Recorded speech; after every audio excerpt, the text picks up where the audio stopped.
In the rugged highlands of central Anatolia, where the wind whispers through ancient valleys and forgotten stones lie scattered across wind-swept plateaus, there once stood an empire that would challenge the mightiest powers of the ancient world.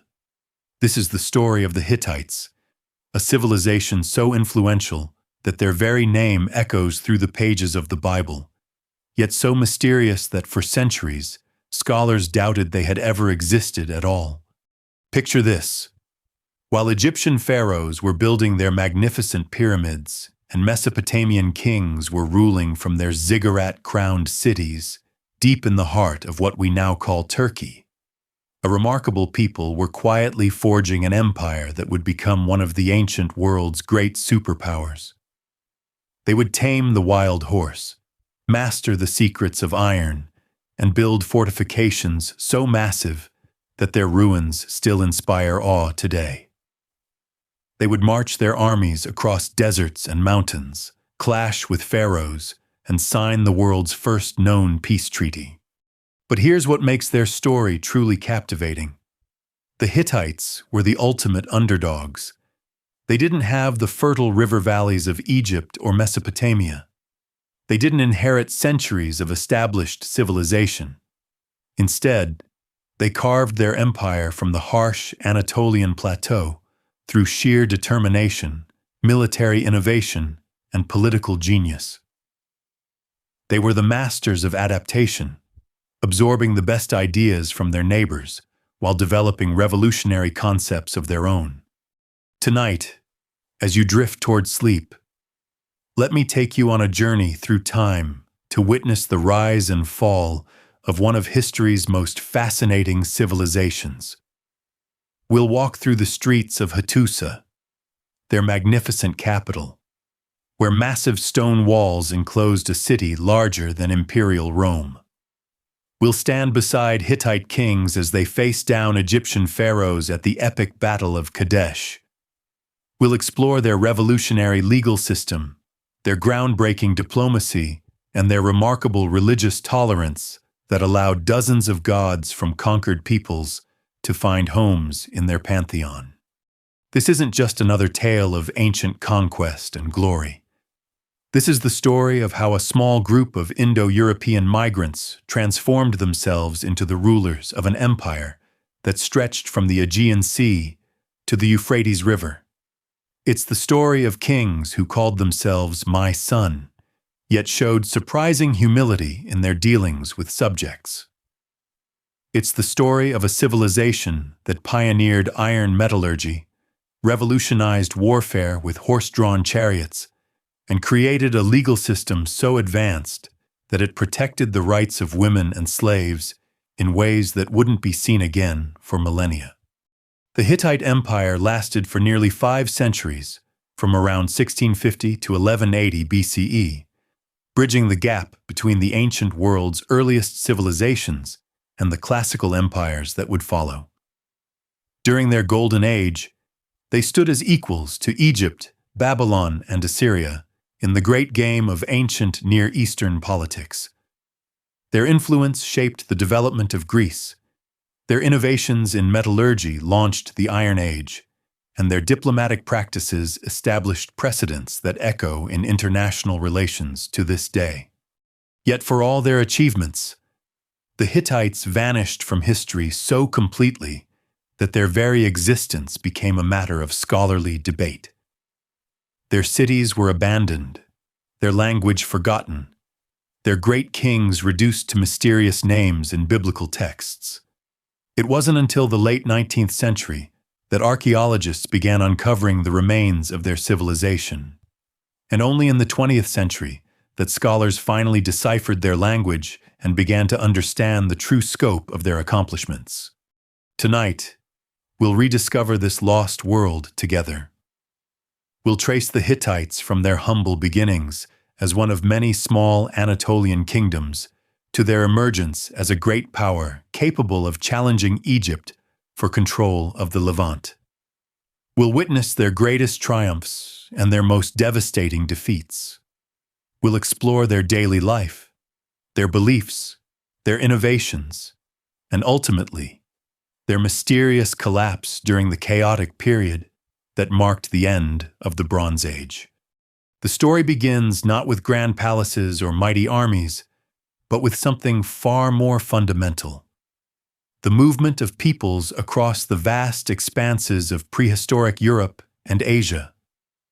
Sometime around 2000 BCE, in an era when history itself was just beginning to be recorded, groups of Indo-European speakers began migrating southward from the steppes and forests of Eastern Europe. These weren't organized invasions or planned colonizations, but rather gradual movements of families and clans seeking new lands, following their herds, and slowly spreading their languages and customs across new territories. Some of these migrating groups would become the ancestors of the Greeks, others would give rise to the Persians, and still others would eventually settle in the Indian subcontinent. But the group that concerns us tonight moved into the rugged highlands of Anatolia, that great peninsula that forms the bridge between Europe and Asia.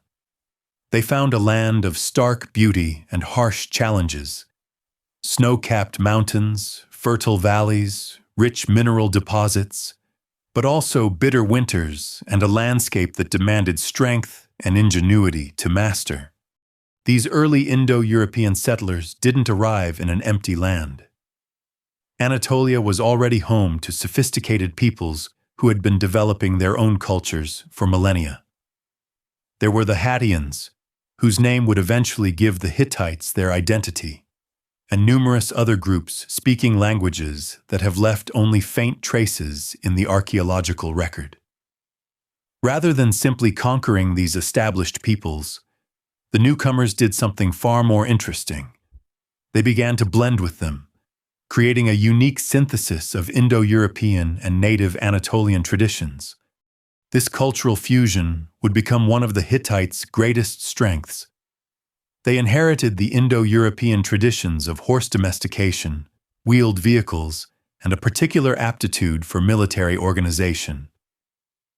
From the native Anatolians, they learned sophisticated building techniques, metalworking skills, and complex religious practices. Most importantly, they adopted and adapted the existing trade networks that connected Anatolia to the great civilizations of Mesopotamia and the Levant. By around 1800 BCE, this process of cultural blending had produced something entirely new: a distinctly Hittite civilization that was greater than the sum of its parts.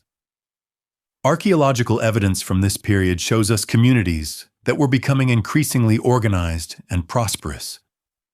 They lived in well-built settlements, worked sophisticated bronze implements, and participated in long-distance trade networks that brought luxury goods from across the known world.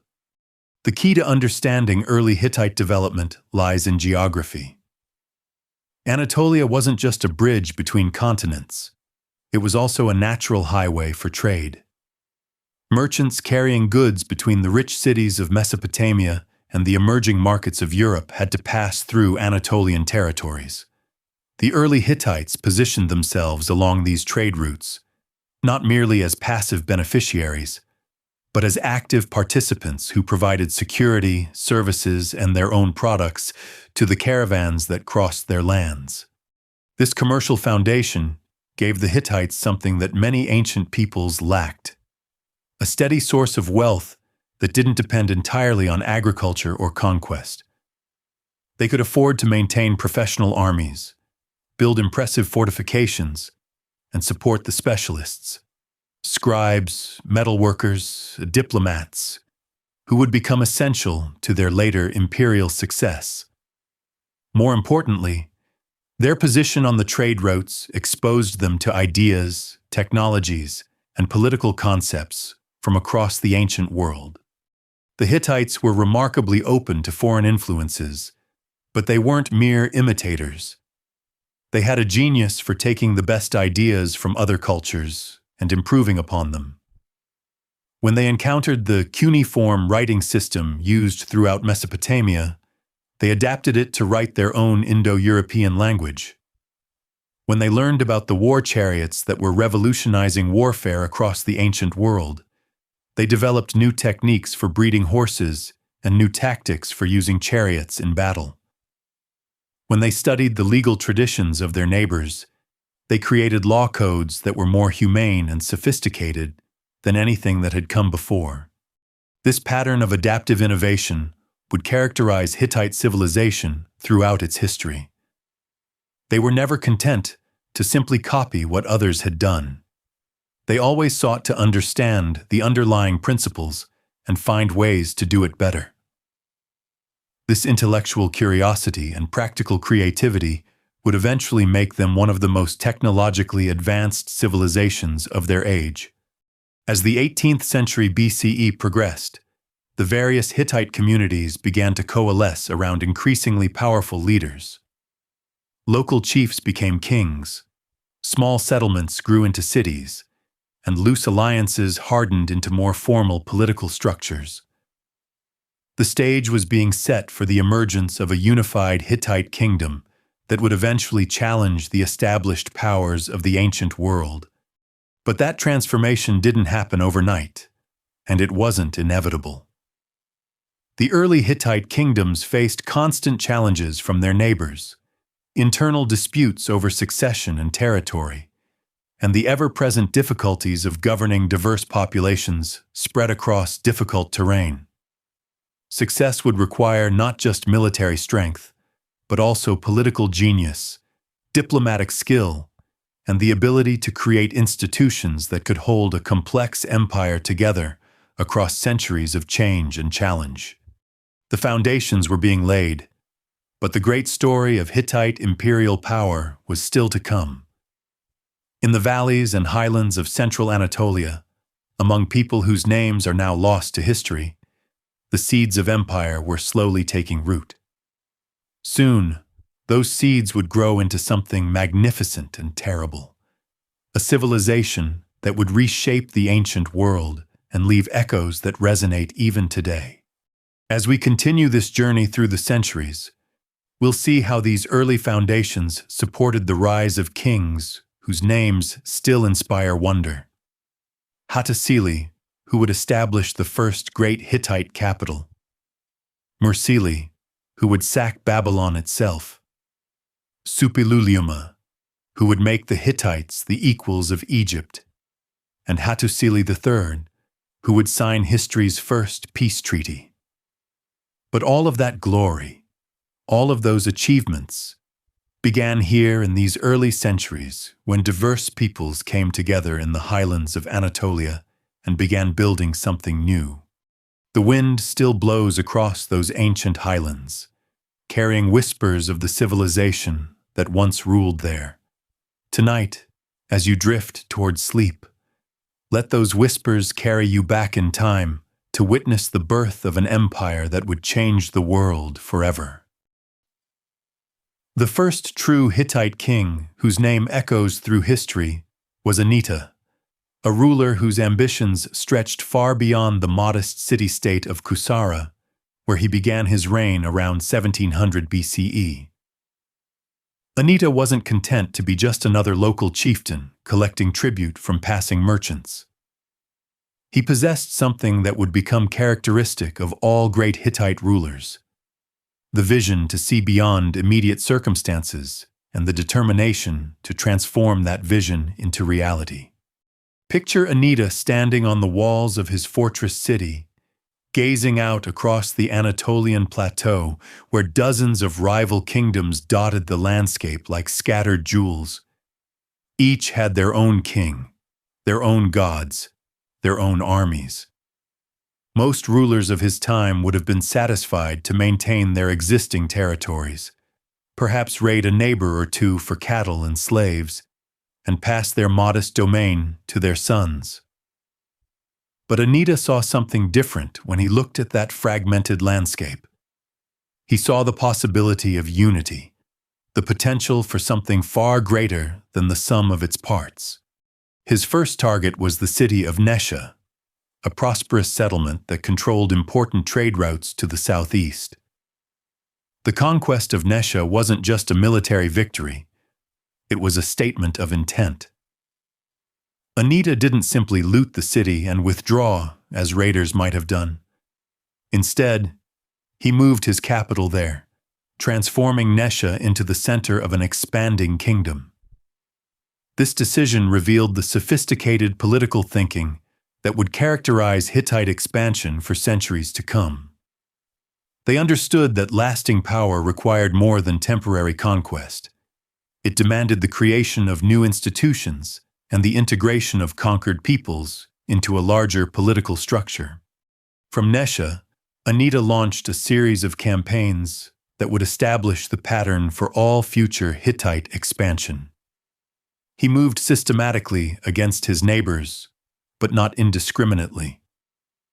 His targets were carefully chosen for their strategic value: cities that controlled mountain passes, settlements that commanded fertile valleys, fortresses that guarded crucial trade routes.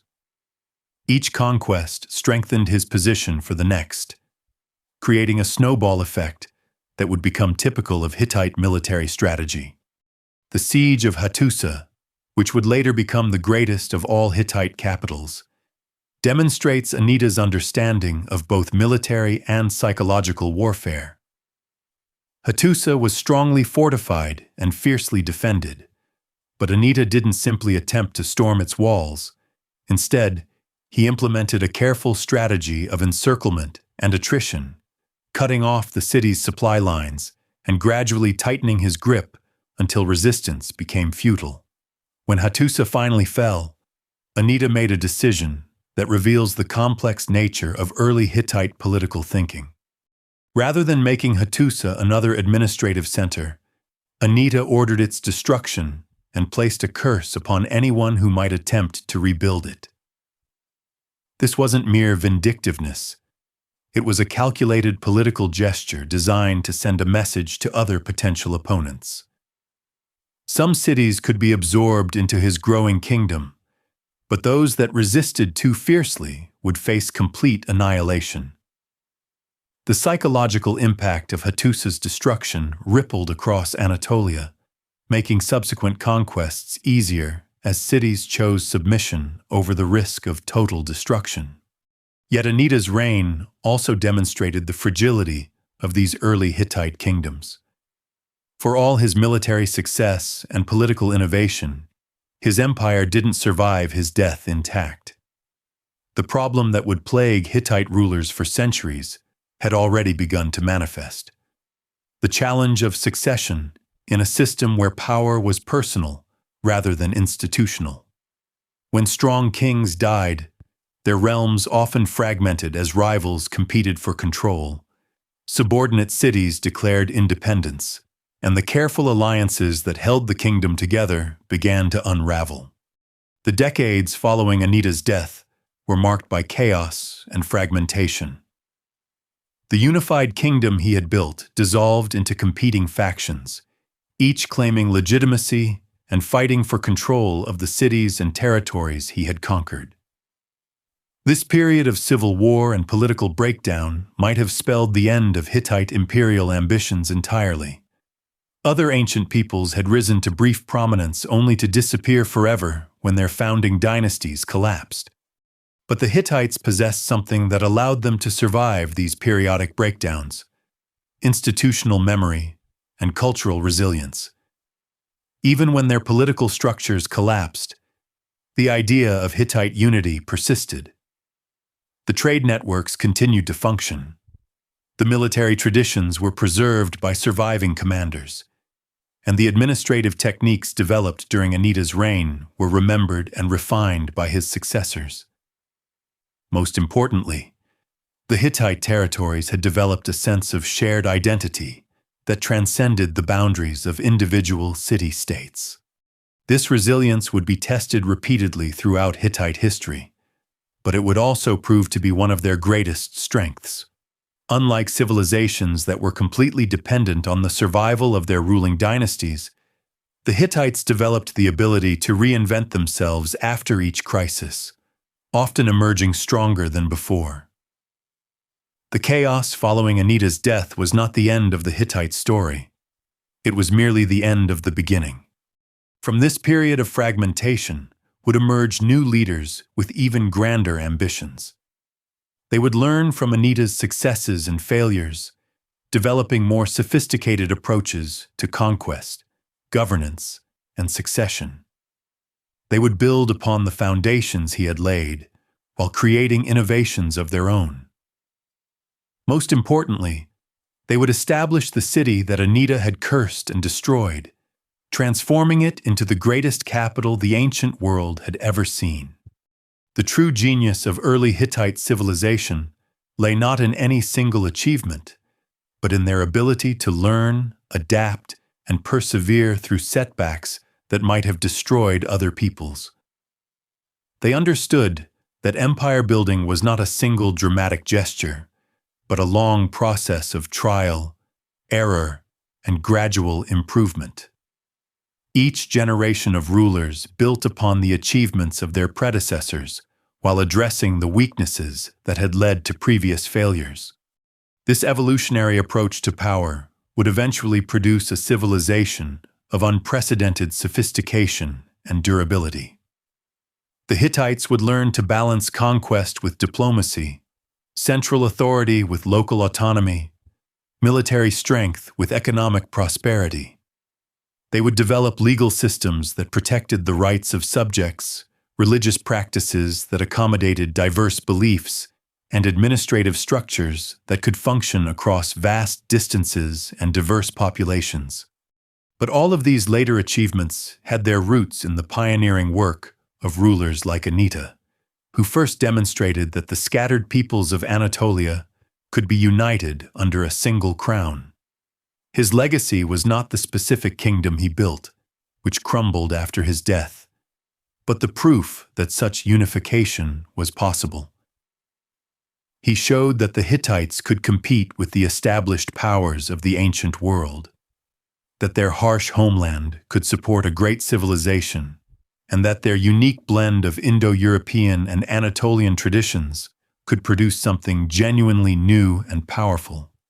As the political chaos of the post-Anita period gradually gave way to new forms of organization and new dynasties of kings, the Hittites carried forward the lessons learned from their first imperial experiment.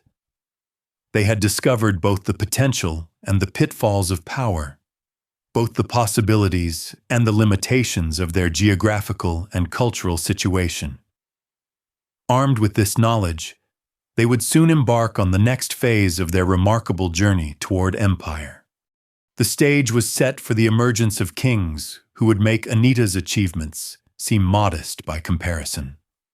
The foundations had been laid, the precedents established, and the institutional framework created. Soon, a new generation of Hittite rulers would arise, who would not only rebuild what had been lost, but surpass it in ways that would astonish the ancient world. The great age of Hittite imperial power was about to begin, and with it, some of the most dramatic and consequential events in all of ancient history. In the valleys and highlands where Anita had first dreamed of unity, new dreamers were already at work, planning conquests that would dwarf his achievements and building institutions that would endure for half a millennium. The wind that had carried whispers of his ambitions now carried the plans and preparations of his successors, men who would transform the Hittite dream from a regional reality into a force that would reshape the entire ancient world. From the ashes of Anita's fragmented kingdom arose a figure who would transform the very nature of Hittite civilization. Around 1650 BCE, as the various successor states continued their petty squabbles over trade routes and tribute rights, a new dynasty emerged that would prove far more durable than any that had come before. This was the beginning of what historians call the Old Kingdom period, and at its head stood a ruler whose very name would become synonymous with Hittite power. Hattusa. But Hattusa faced a challenge that would have daunted lesser men. The curse that Anita had placed upon the ruins of Hattusa still echoed across the Anatolian plateau. No ruler had dared to rebuild the destroyed city, for fear of invoking divine wrath. The site lay abandoned, its broken walls serving as a stark reminder of what happened to those who defied Hittite power. Yet as Hattusili surveyed the political landscape of his time, he began to see that curse not as an obstacle, but as an opportunity. The location where Hattusa had stood was simply too strategically valuable to remain empty forever. It commanded the crucial northern approaches to central Anatolia, controlled access to vital iron deposits in the nearby mountains, and sat at the intersection of trade routes that connected the Black Sea coast to the Mesopotamian heartland. More importantly, it occupied a naturally defensible position that could be fortified to withstand any conceivable siege. Hattusili understood that whoever controlled this site would dominate the entire region. The decision to rebuild Hattusa was not made lightly. It required not just defying Anita's curse, but also demonstrating that the new Hittite kingdom was fundamentally different from its predecessors. Hattusili couldn't simply announce his intention to rebuild the city. He needed to justify breaking such a solemn religious prohibition. The solution he devised reveals the sophisticated political and religious thinking that would characterize his entire reign. Rather than dismissing Anita's curse, Hattusili acknowledged its power while claiming that the gods themselves had commanded him to rebuild what had been destroyed. He presented himself not as a defiant rebel against divine will, but as an instrument of the gods' changing intentions. The curse had served its purpose by demonstrating the consequences of resistance to Hittite authority. Now, the gods required a new capital for a new age of Hittite greatness. This theological justification was supported by practical demonstrations of divine favor. Hattusili's armies had won a series of impressive victories against neighboring kingdoms. His territories were prospering under his rule, and his personal charisma had attracted followers from across Anatolia. The gods, it seemed, were indeed blessing his endeavors. When construction began on the new Hattusa, the workers proceeded without incident. The building materials proved abundant and of excellent quality, and the project advanced with remarkable speed and efficiency. The city that rose from Hattusa's ruins was unlike anything that had existed in Anatolia before. Hattusili didn't simply rebuild the old settlement. He created something entirely new and far more ambitious. The new Hattusa was designed from the beginning as an imperial capital, a city that could serve as the administrative, military, and religious center of a great kingdom. Its massive walls enclosed an area of nearly 300 acres, making it larger than most contemporary cities in Mesopotamia or Egypt. But size alone didn't make Hattusa remarkable. What truly set it apart was the sophistication of its design and the innovation of its construction techniques. The city was built on multiple terraces that followed the natural contours of the rocky hill on which it stood. Each terrace served a specific function. The lowest level housed workshops, markets, and residential districts for common citizens. The middle terraces contained temples, administrative buildings, and the homes of nobles and officials. The highest level was reserved for the royal palace complex and the most sacred temples. This hierarchical arrangement wasn't just practical, it was also symbolic. The physical structure of the city reflected the social and political structure of Hittite society, with the king literally elevated above his subjects while remaining accessible to them through the carefully planned network of roads and stairways that connected the different levels. Citizens could see their ruler's palace from anywhere in the city, a constant reminder of royal authority, while the king could survey his entire domain from his elevated position. The construction of New Hattusa required innovations in engineering and logistics that pushed Hittite capabilities to their limits. The massive stone blocks used in the city's foundations had to be quarried from distant sites and transported across difficult terrain using techniques that wouldn't be seen again until Roman times. The water supply system included sophisticated channels and reservoirs that could provide for a population of tens of thousands, even during prolonged sieges. The defensive walls incorporated architectural features borrowed from across the ancient world, while introducing innovations that would influence fortress design for centuries. Perhaps most impressive of all was the speed with which this massive project was completed.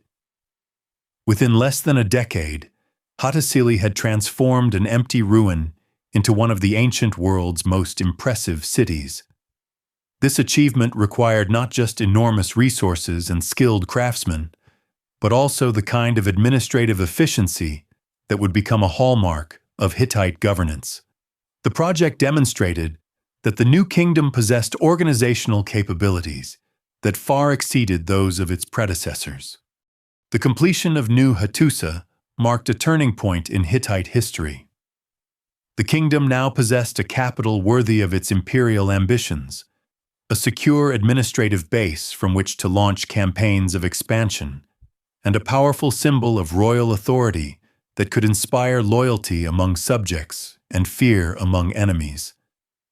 But Hattusili understood that building a great city was only the first step toward building a great empire.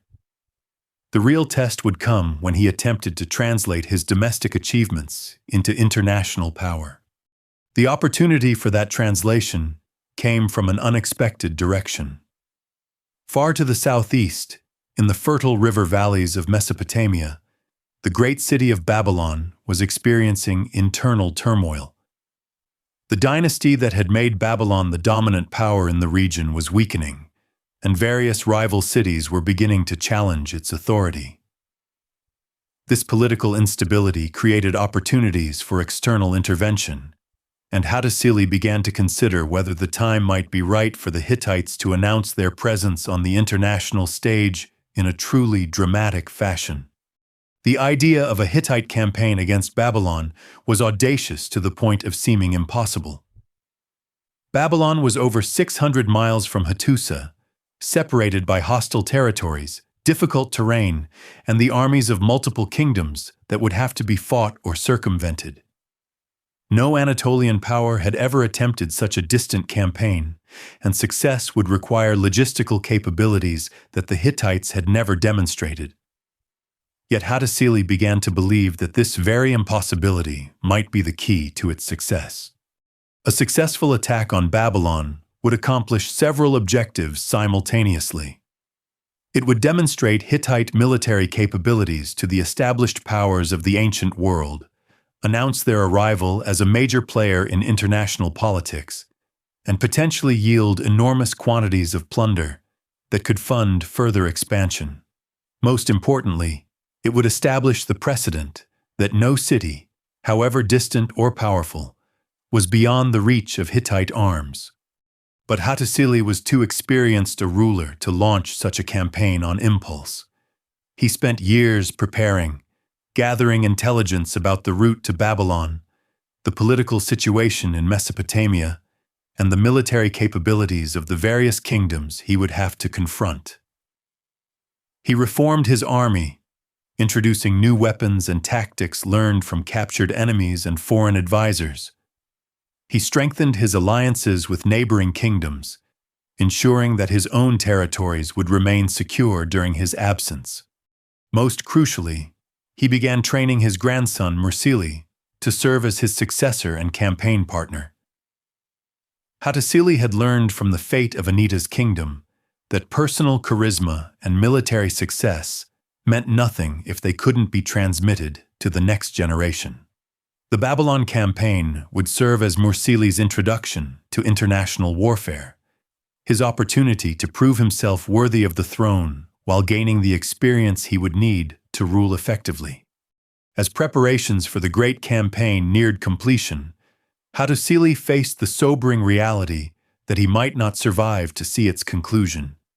He was no longer a young man, and the stresses of ruling an expanding kingdom were taking their toll. The journey to Babylon would be arduous, the battles fierce, and the risks enormous. but he had built something that could survive his death. Institutions, traditions, and a trained successor who could carry forward the Hittite imperial project. The wind that swept across the walls of New Hattusa now carried the sounds of an army preparing for the greatest adventure in Hittite history. In workshops throughout the city, craftsmen forged weapons and armor. In stables and paddocks, handlers prepared the horses and chariots that would carry the army across hundreds of miles of hostile territory. In temples and shrines, priests performed the rituals that would ensure divine protection for the unprecedented expedition.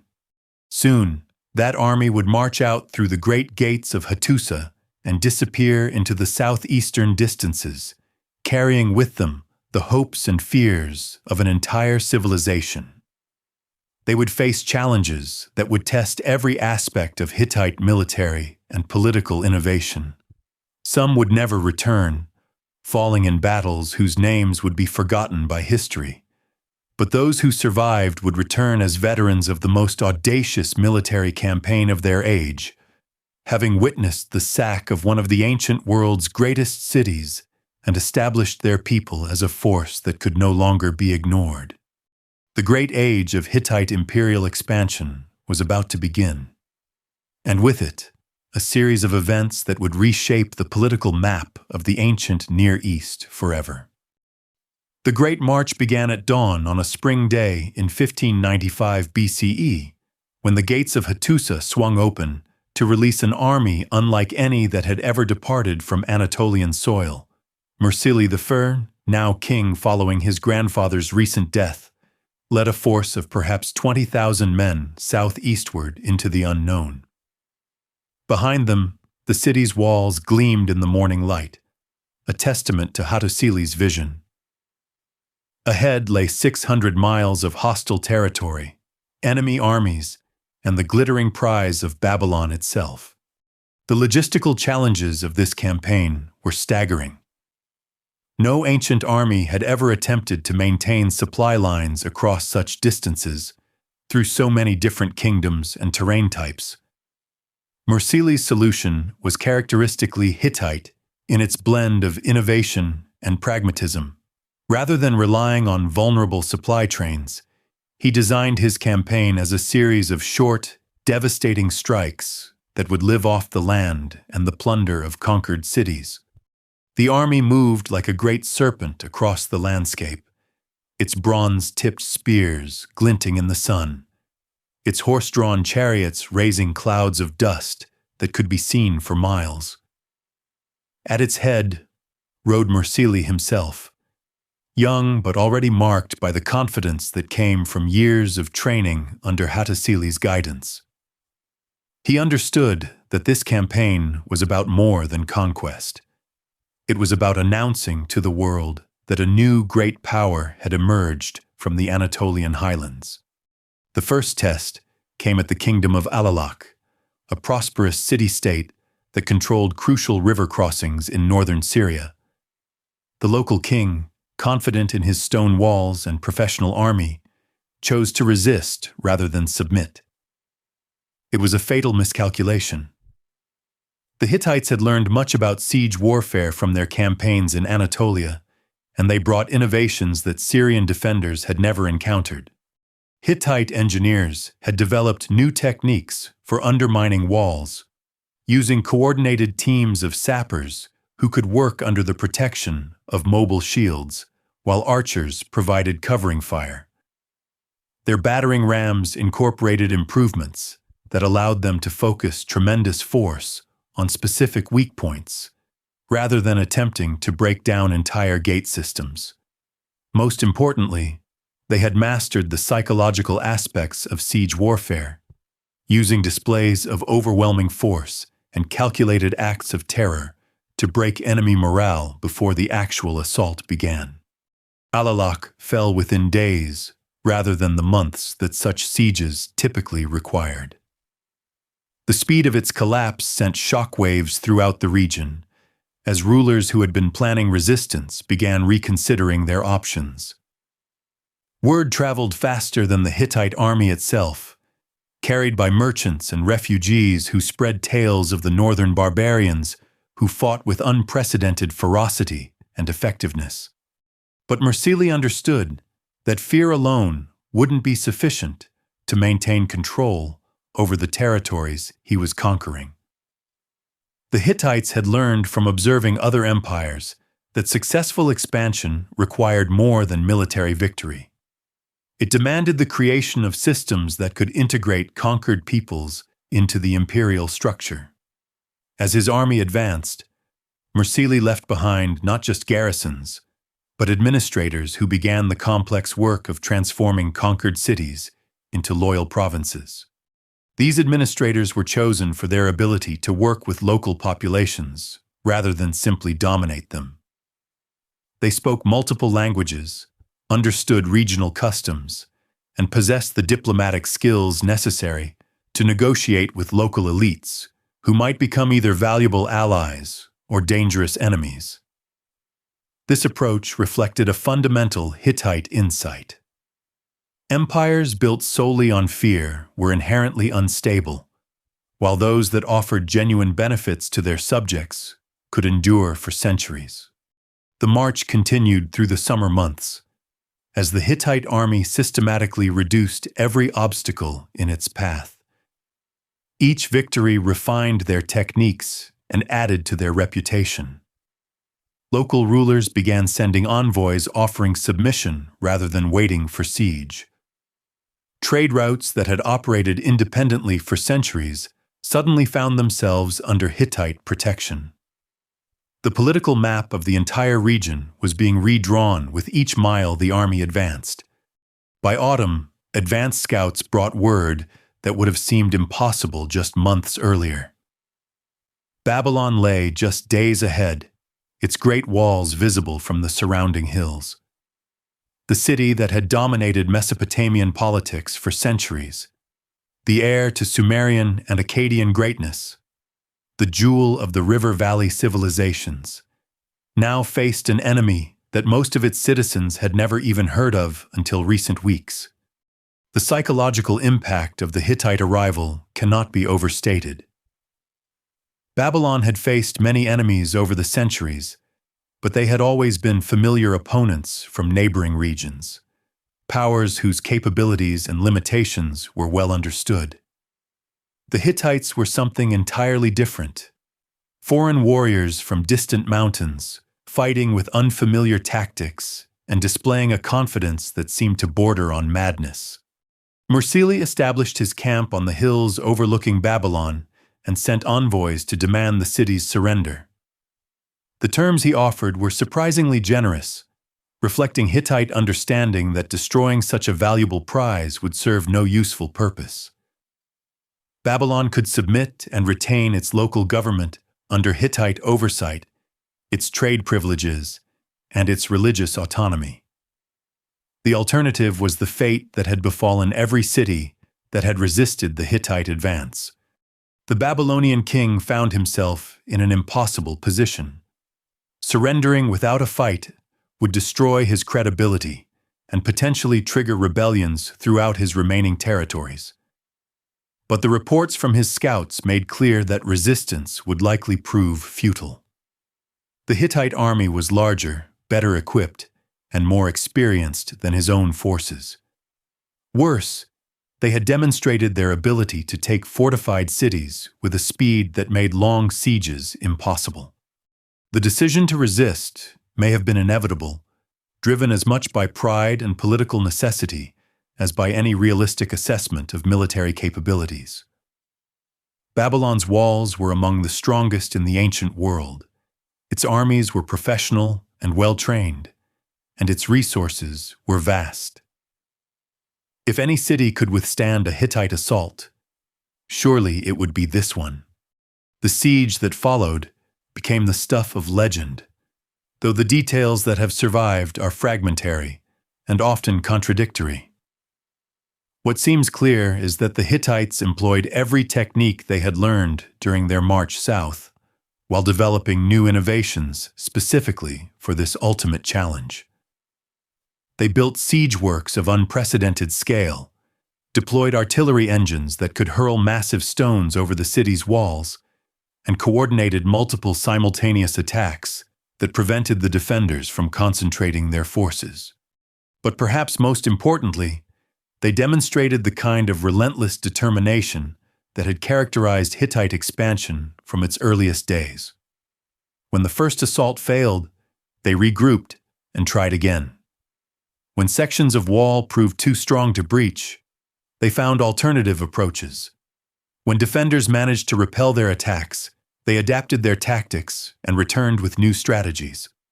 The fall of Babylon, when it finally came, was as swift as it was shocking.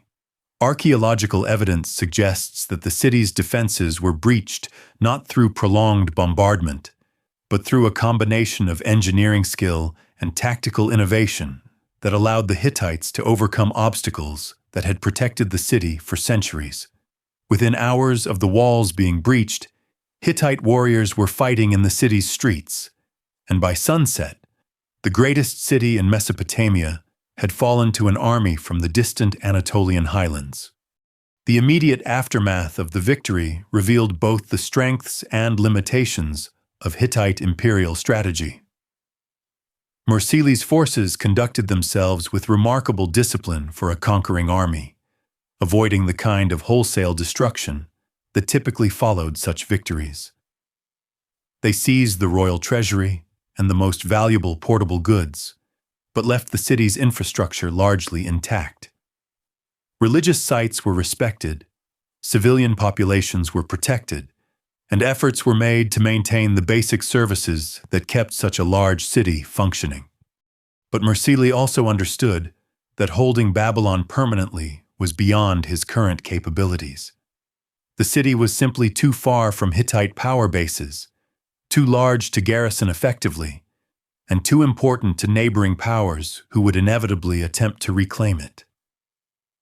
The campaign had achieved its primary objectives, demonstrating Hittite military capabilities, seizing enormous quantities of plunder, and establishing their reputation as a major power. Attempting to hold the city would risk losing everything they had gained. The withdrawal from Babylon was conducted with the same careful planning that had characterized the entire campaign. The Hittites departed with their plunder and prisoners, but they also left behind something far more significant: the knowledge that they could strike anywhere in the ancient world, that no city was beyond their reach, and that the political balance of power had fundamentally changed. News of Babylon's fall spread throughout the ancient Near East faster than any army could march. In Egypt, pharaohs who had never heard of the Hittites suddenly found themselves studying maps of Anatolia and wondering whether these northern warriors might next turn their attention southward.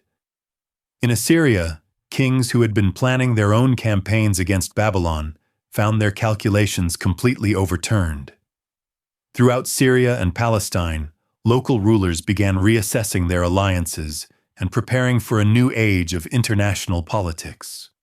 The returning Hittite army brought more than just gold and silver back to Hattusa.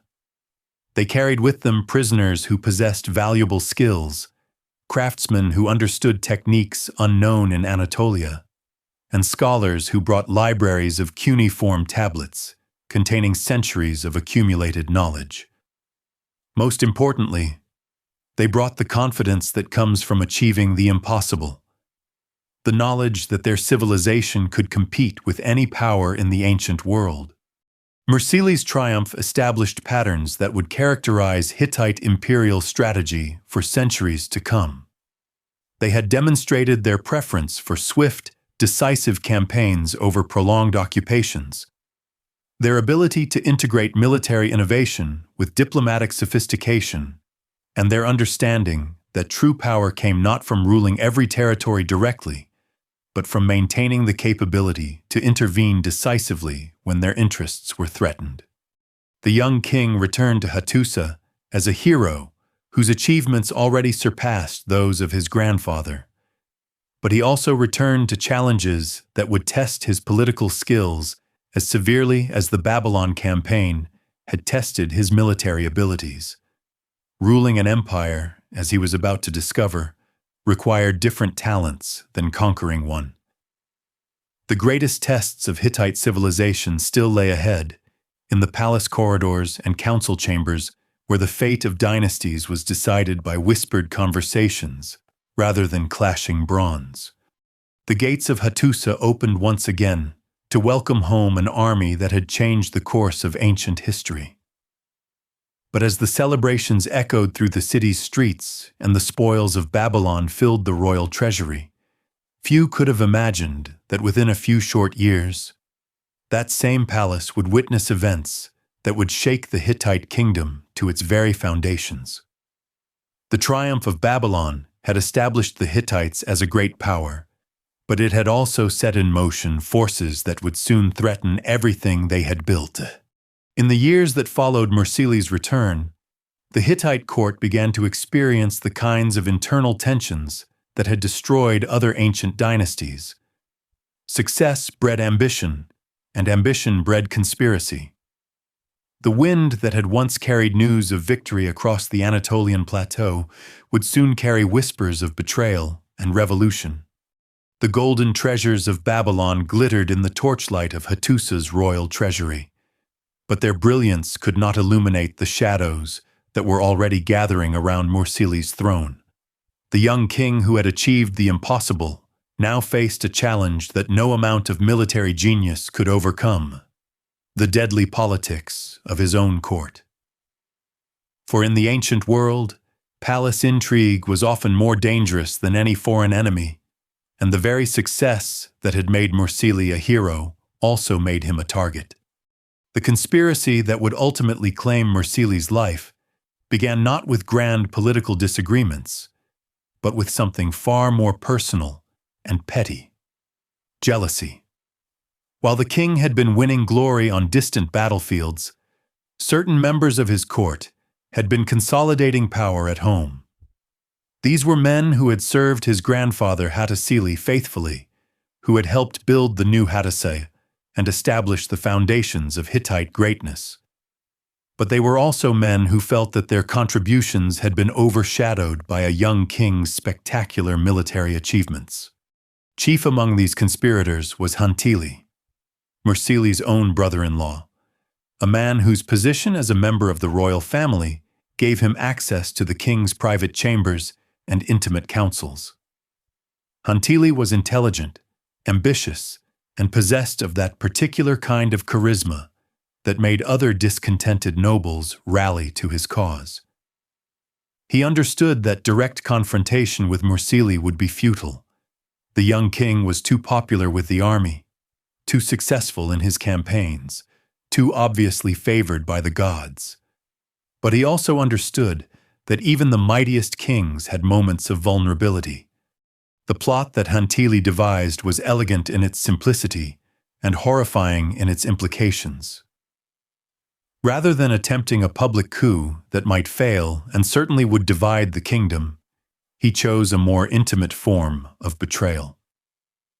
On a spring evening in 1590 BCE, as Mursili relaxed in his private quarters after a day of administrative duties, trusted servants brought him wine and food prepared in the royal kitchens. It was a scene that had been repeated countless times since his return from Babylon, a moment of peace in a life filled with the responsibilities of empire. But this evening was different.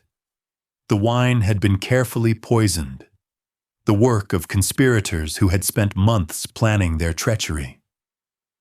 As Mursili collapsed, gasping for breath and realizing too late what was happening, Hattusa and his supporters were already moving to seize control of the palace. The king who had conquered Babylon died not in glorious battle, but alone in his chambers, betrayed by those he had trusted most. The assassination of Mursili sent shockwaves throughout the Hittite kingdom and beyond. News of his death reached the farthest provinces within days, carried by merchants and travelers who could scarcely believe what they were reporting. The king who had seemed invincible, who had achieved what no Anatolian ruler had ever dreamed possible, was gone.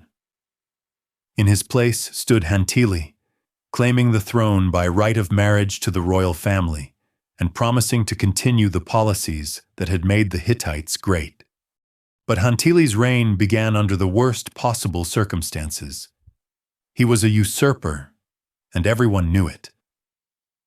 His claim to legitimacy was tenuous at best, based on marriage ties rather than direct descent or clear succession laws.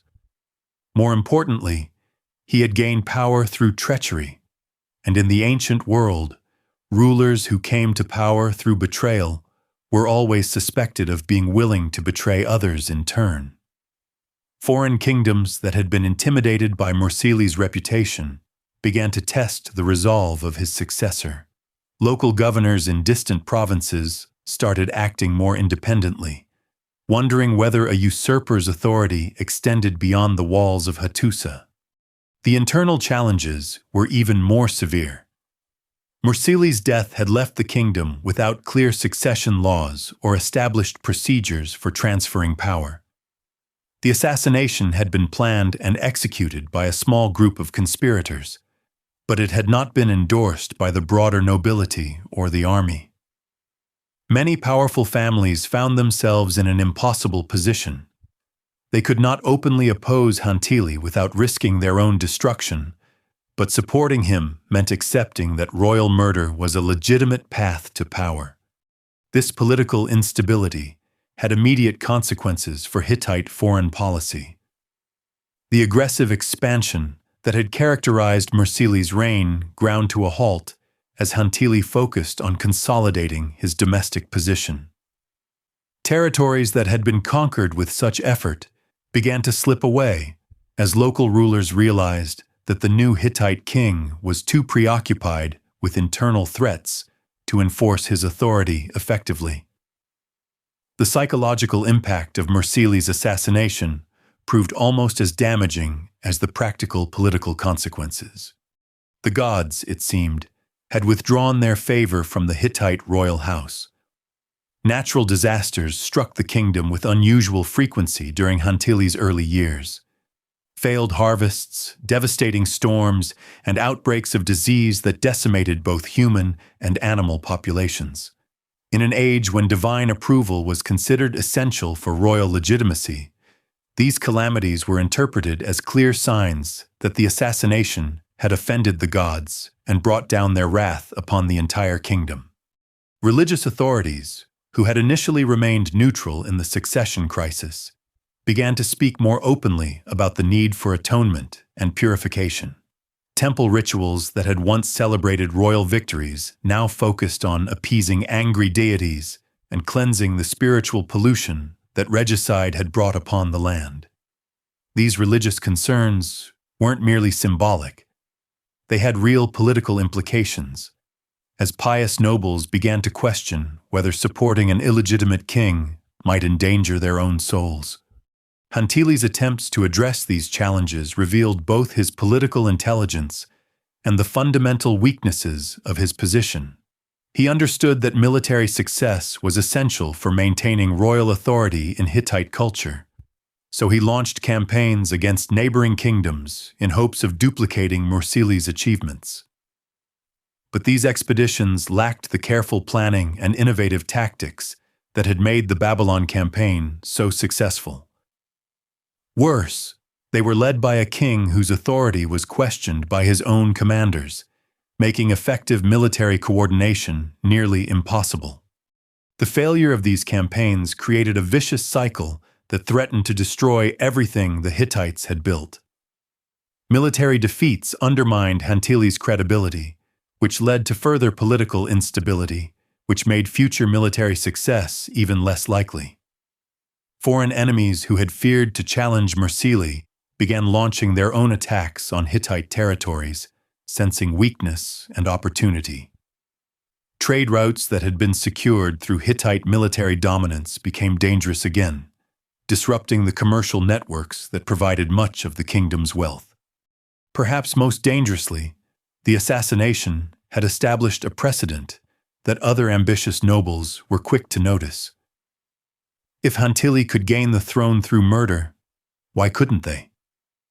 The court of Hattusa became a place of whispered conversations and suspicious glances, where loyalty was always questionable and alliances shifted with each rumor of conspiracy. Every feast might be an assassination attempt. Every private meeting might be a plot. Every trusted advisor might be a potential betrayer. This atmosphere of paranoia and mistrust made effective governance nearly impossible. Important decisions were delayed, while officials tried to determine the political implications of their choices. Administrative efficiency suffered as bureaucrats spent more time protecting themselves from court intrigue than managing the kingdom's affairs. The military became unreliable as commanders wondered whether their loyalty to the crown might make them targets if another usurper emerged. Yet even in this dark period, certain strengths of Hittite civilization became apparent. The institutional structures that had been developed over decades of expansion proved remarkably resilient. Local administrators continued to collect taxes and maintain order even when central authority was weak. The legal system continued to function, providing stability at the local level even when national politics were chaotic. Most importantly, the cultural identity that bound the various peoples of the Hittite kingdom together proved stronger than the political crisis that threatened to tear them apart. The army, despite its political unreliability, maintained its professional standards and technical capabilities. Soldiers continued to train in the innovative tactics that had made them feared throughout the ancient world. Craftsmen continued to produce the high-quality weapons and equipment that gave Hittite forces their competitive advantages. Engineers continued to develop new siege techniques and fortification designs that would serve future campaigns.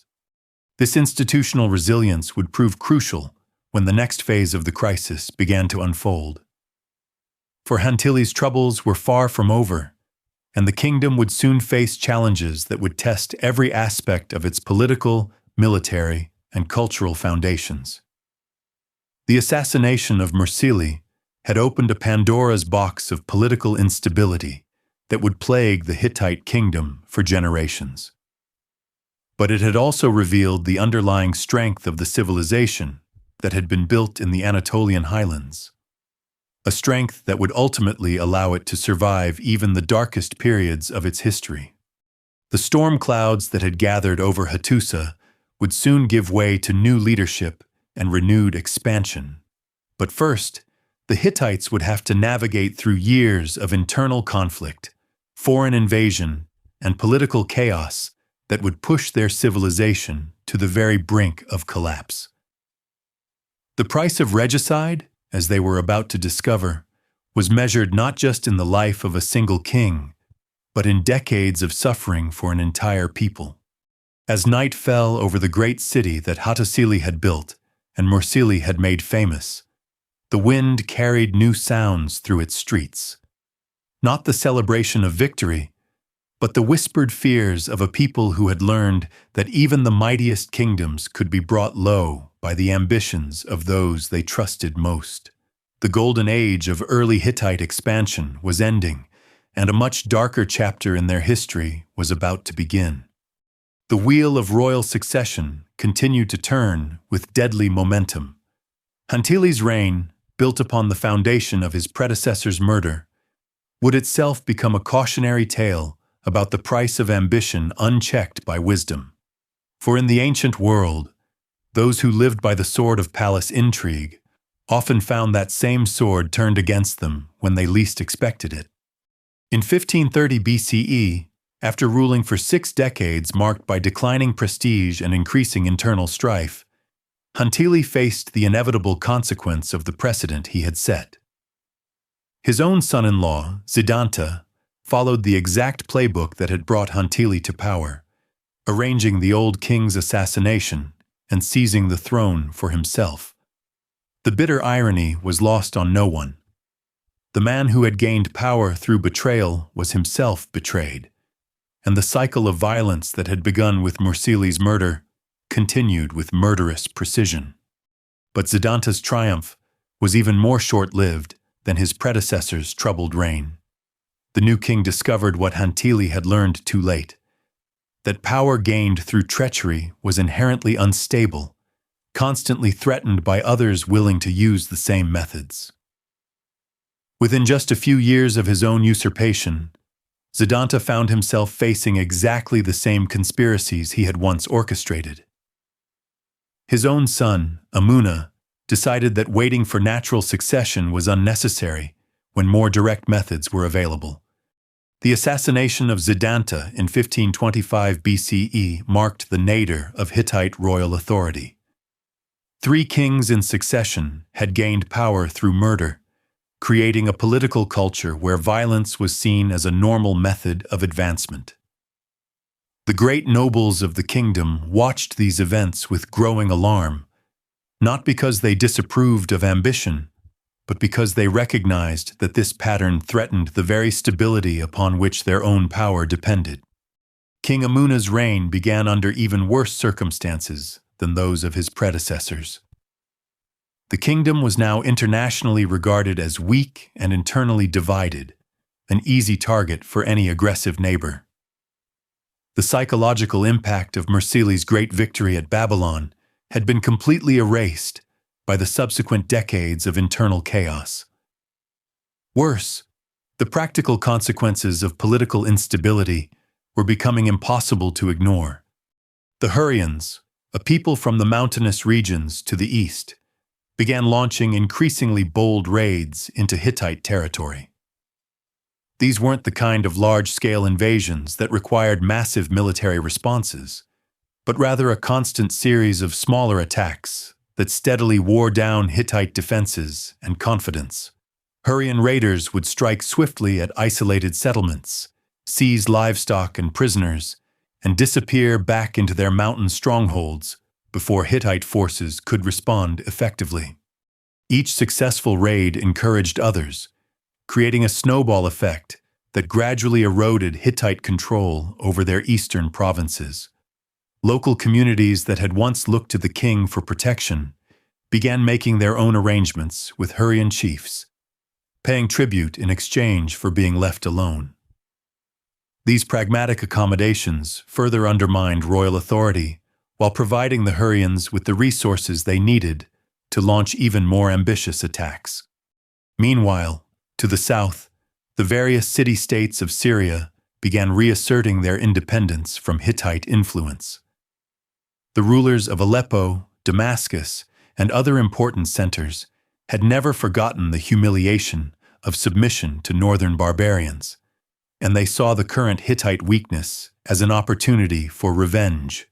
Rather than mounting direct military challenges, they pursued a more subtle strategy of diplomatic isolation, forming alliances with each other and with more distant powers that excluded Hittite participation. This diplomatic offensive was particularly damaging because it struck at one of the foundations of Hittite power: their control over trade routes. The great commercial networks that connected Anatolia to Mesopotamia and the Mediterranean had provided much of the wealth that funded Hittite military expansion. When Syrian city-states began coordinating their policies to exclude Hittite merchants or impose punitive tariffs on their goods, the economic impact was felt throughout the kingdom. The loss of trade revenue created a vicious cycle that accelerated Hittite decline. Reduced income meant smaller armies, which led to military defeats, which encouraged further challenges to Hittite authority, which reduced trade revenues even more. King Amuna found himself ruling a kingdom that was becoming steadily poorer and weaker, with fewer resources available to address each new crisis that arose.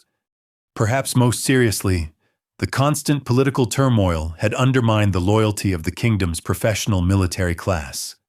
Hittite armies had always been built around a core of career soldiers who served the crown for their entire adult lives, developing the expertise and unit cohesion that made them so effective in battle. But when kings gained power through assassination and ruled through paranoia, these professional soldiers began to question whether their loyalty was being properly rewarded.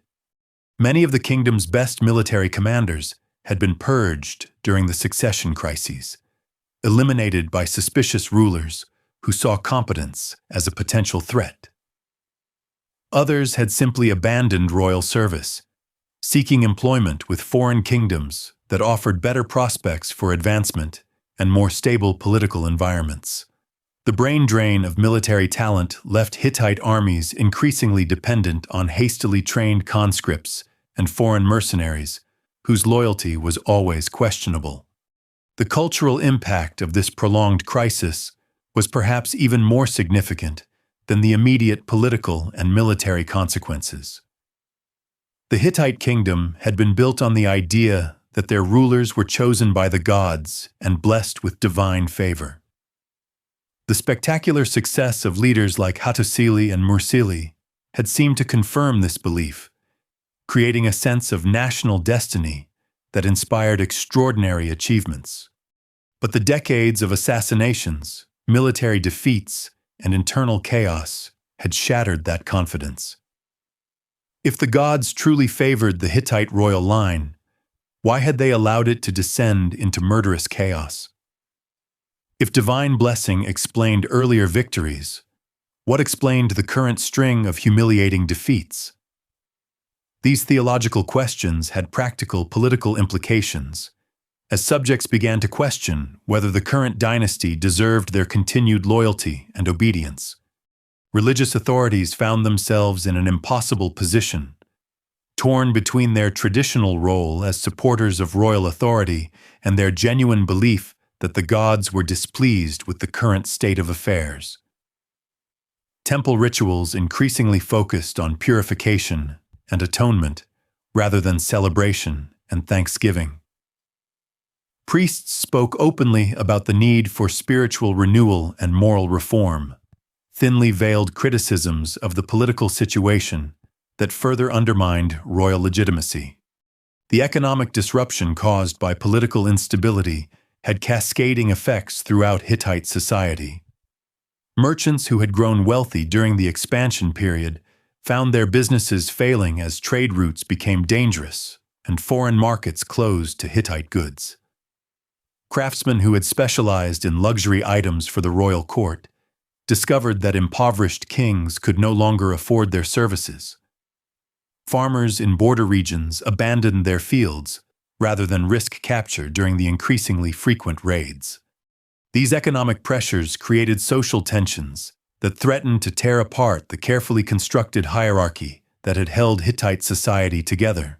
Traditional relationships between nobles and commoners, masters and servants, rulers and subjects, all came under strain as the old patterns of mutual obligation broke down. Social mobility, which had always been limited but possible through military service or commercial success, became virtually impossible as both the army and the economy stagnated. Yet even in this darkest period of their history, the Hittites demonstrated the resilience that would ultimately allow their civilization to survive and recover. Local communities developed their own mechanisms for maintaining order and security when central authority failed. Regional governors, left to their own devices by weak kings, began implementing administrative reforms that would later prove valuable when strong leadership returned. Most importantly, the cultural traditions and institutional knowledge that had made the Hittites great were preserved by scholars, priests, and military professionals who understood that the current crisis was temporary, while the civilization was permanent. The kingdom that had once sent armies to conquer Babylon was now struggling to defend its own heartland. The capital that had been built as a symbol of imperial ambition was now a place where kings barricaded themselves against their own subjects. The dynasty that had claimed divine favor was now synonymous with political chaos and military failure. But beneath the surface of this apparent collapse, the foundations remained solid, waiting for a leader who could rebuild what had been lost and restore what had been damaged. That leader was already being shaped by the very crisis that seemed to threaten the kingdom's existence. In the halls of Hattusa, a young prince was learning hard lessons about the price of political weakness and the requirements of effective leadership. He was studying the mistakes of his predecessors while developing the skills and vision that would soon transform him into one of the greatest rulers in Hittite history. The wind that had once carried news of triumph across the Anatolian plateau now carried whispers of hope. For in the depths of crisis, the Hittites were about to rediscover the qualities that had made them great, and a new chapter in their remarkable story was about to begin. The storm clouds of political chaos that had darkened the Hittite kingdom for decades began to part with the emergence of a ruler whose very name would become synonymous with restoration and renewal. Around 1500 BCE, as King Amuna's troubled reign limped toward its inevitable end, a new figure stepped forward who would prove that the Hittite genius for adaptation and innovation had not been extinguished by years of internal strife. This was Telepinu, and his rise to power marked not just another change of dynasty, but a fundamental transformation in how the Hittite kingdom understood itself and its place in the world. Telepinu's path to the throne was unlike that of his immediate predecessors. Rather than gaining power through assassination or palace coup, he emerged as a consensus candidate among the kingdom's surviving nobles, a man whose reputation for wisdom and integrity offered hope for an end to the cycle of violence that had plagued the royal succession. His supporters included not just ambitious courtiers seeking advantage, but genuine patriots who recognized that the kingdom's survival depended on establishing legitimate, stable leadership.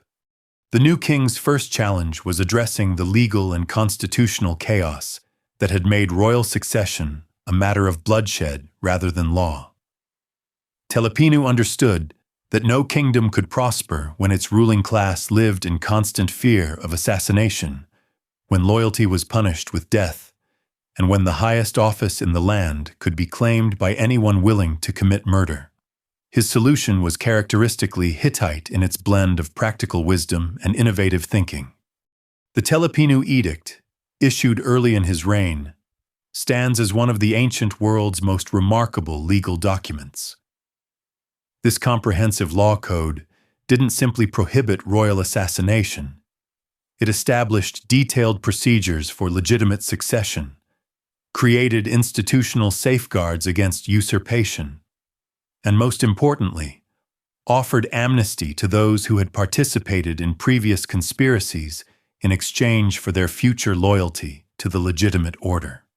The edict's provisions were revolutionary in their scope and sophistication. Royal succession would henceforth follow established bloodline principles, with clear rules for determining inheritance when direct male heirs were not available. Members of the royal family who committed crimes would face legal punishment rather than summary execution, but they would also be barred from succession if their actions proved them unworthy of rule.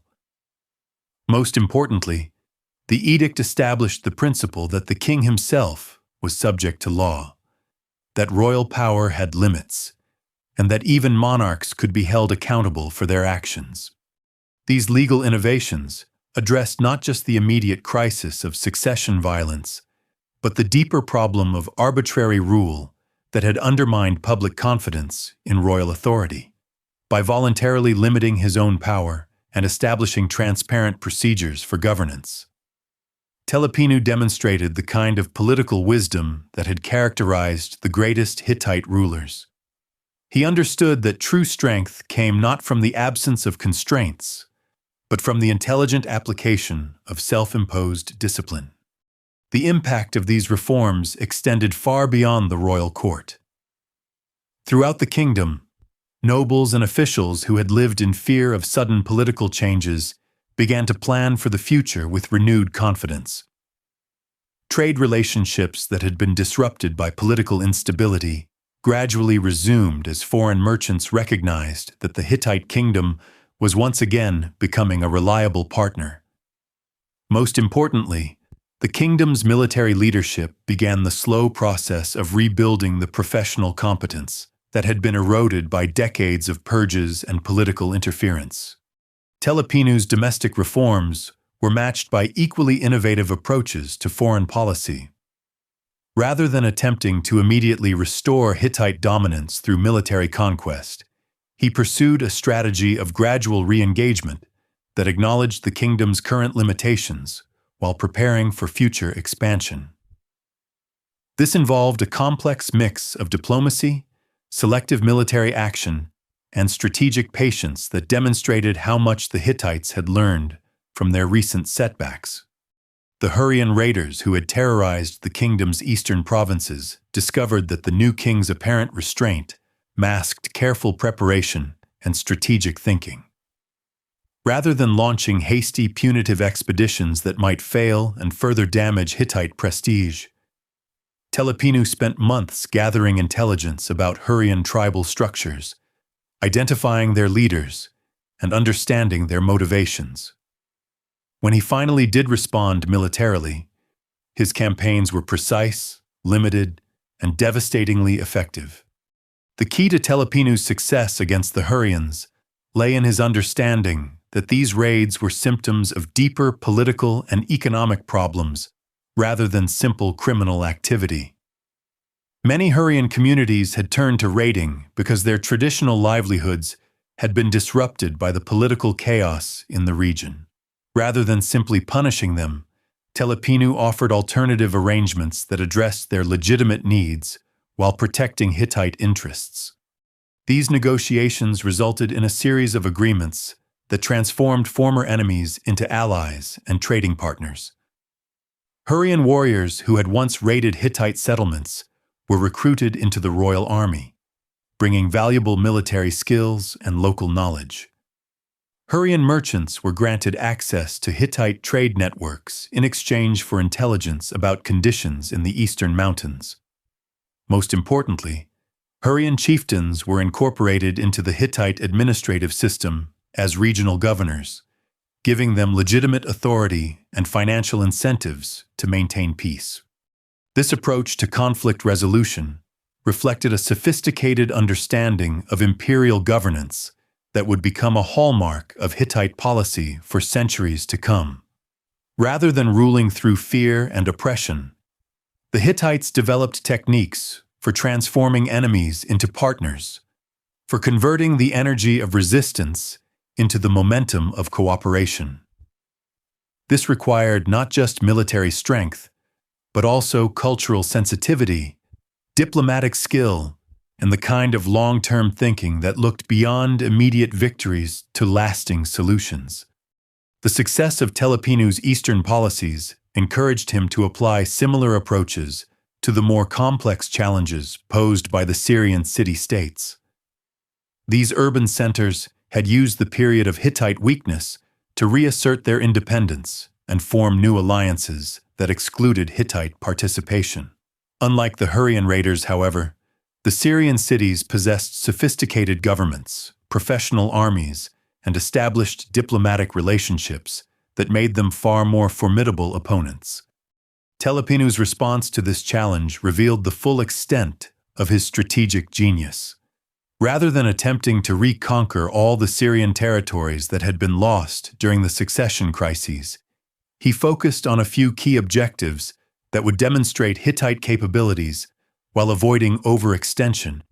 His target was Aleppo, the most important commercial center in northern Syria, and the linchpin of the anti-Hittite alliance that had emerged during the kingdom's period of weakness. The campaign against Aleppo was planned with the kind of meticulous attention to detail that had characterized Mursili's march on Babylon, but it incorporated lessons learned from the subsequent decades of failure and decline. Telepinu understood that military victory alone would be meaningless if it couldn't be translated into lasting political change. His army was therefore accompanied by administrators prepared to establish new governmental structures, diplomats ready to negotiate with local elites, and specialists in various fields who could help integrate the conquered territory into the Hittite system. The siege of Aleppo demonstrated how much Hittite military capabilities had evolved even during the years of political chaos. New siege techniques had been developed by engineers who had studied the defensive innovations their enemies had implemented during the period of Hittite decline. Improved coordination between different types of military units reflected organizational reforms that had been quietly implemented despite the political turmoil. Most importantly, the army's morale and discipline showed that the professional military tradition had survived the succession crises and was ready to support effective leadership. When Aleppo finally fell after a siege that lasted just long enough to demonstrate Hittite determination without causing unnecessary destruction, the terms of surrender reflected Telepinu's sophisticated approach to imperial governance. The city retained its local government and commercial privileges, but accepted Hittite oversight of its foreign policy and military affairs. Local elites who submitted gracefully were confirmed in their positions and even rewarded with new opportunities, while those who had led the resistance were treated with surprising leniency in exchange for public acknowledgement of Hittite authority. The psychological impact of Aleppo's conquest resonated throughout the region.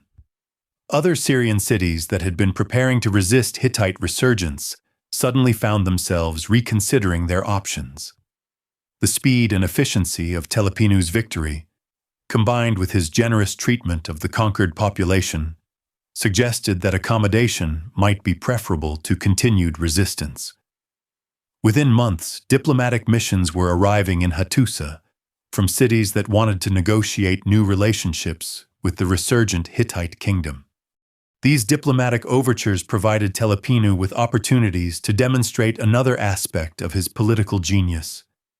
His understanding that sustainable power required not just the ability to conquer, but also the wisdom to know when conquest was unnecessary. Many of the Syrian cities that sent embassies to Hattusa were offered terms that allowed them to maintain their independence while acknowledging Hittite supremacy in regional affairs. This approach satisfied Hittite strategic interests while avoiding the costs and risks associated with direct administration of distant territories. The success of Telepinu's foreign policy initiatives had immediate benefits for the kingdom's domestic situation. The resumption of trade with Syrian cities brought new wealth into Hittite territories, providing resources that could be used to fund further military improvements and administrative reforms. The demonstration of military competence restored confidence in royal leadership and encouraged previously neutral nobles to openly support the new order. Most importantly, the string of diplomatic and military successes began to restore the sense of divine favor that had been so badly damaged by the succession crises. Religious authorities, who had struggled for decades to explain why the gods seemed to have abandoned the Hittite royal house, now had clear evidence that divine approval had been restored. Temple rituals that had focused on atonement and purification began to include celebrations of victory and thanksgiving for renewed prosperity. This spiritual renewal had practical political implications, as it encouraged popular support for the royal government and discouraged potential challenges to Telepinu's authority. The transformation that Telepinu accomplished during his reign extended beyond immediate political and military successes to include fundamental changes in how the Hittite kingdom understood its own identity and mission. The chaos of the succession crises had forced a painful but valuable process of self-examination that revealed both the strengths and weaknesses of Hittite civilization. The reforms and innovations that emerged from this period of reflection would influence Hittite development for centuries to come.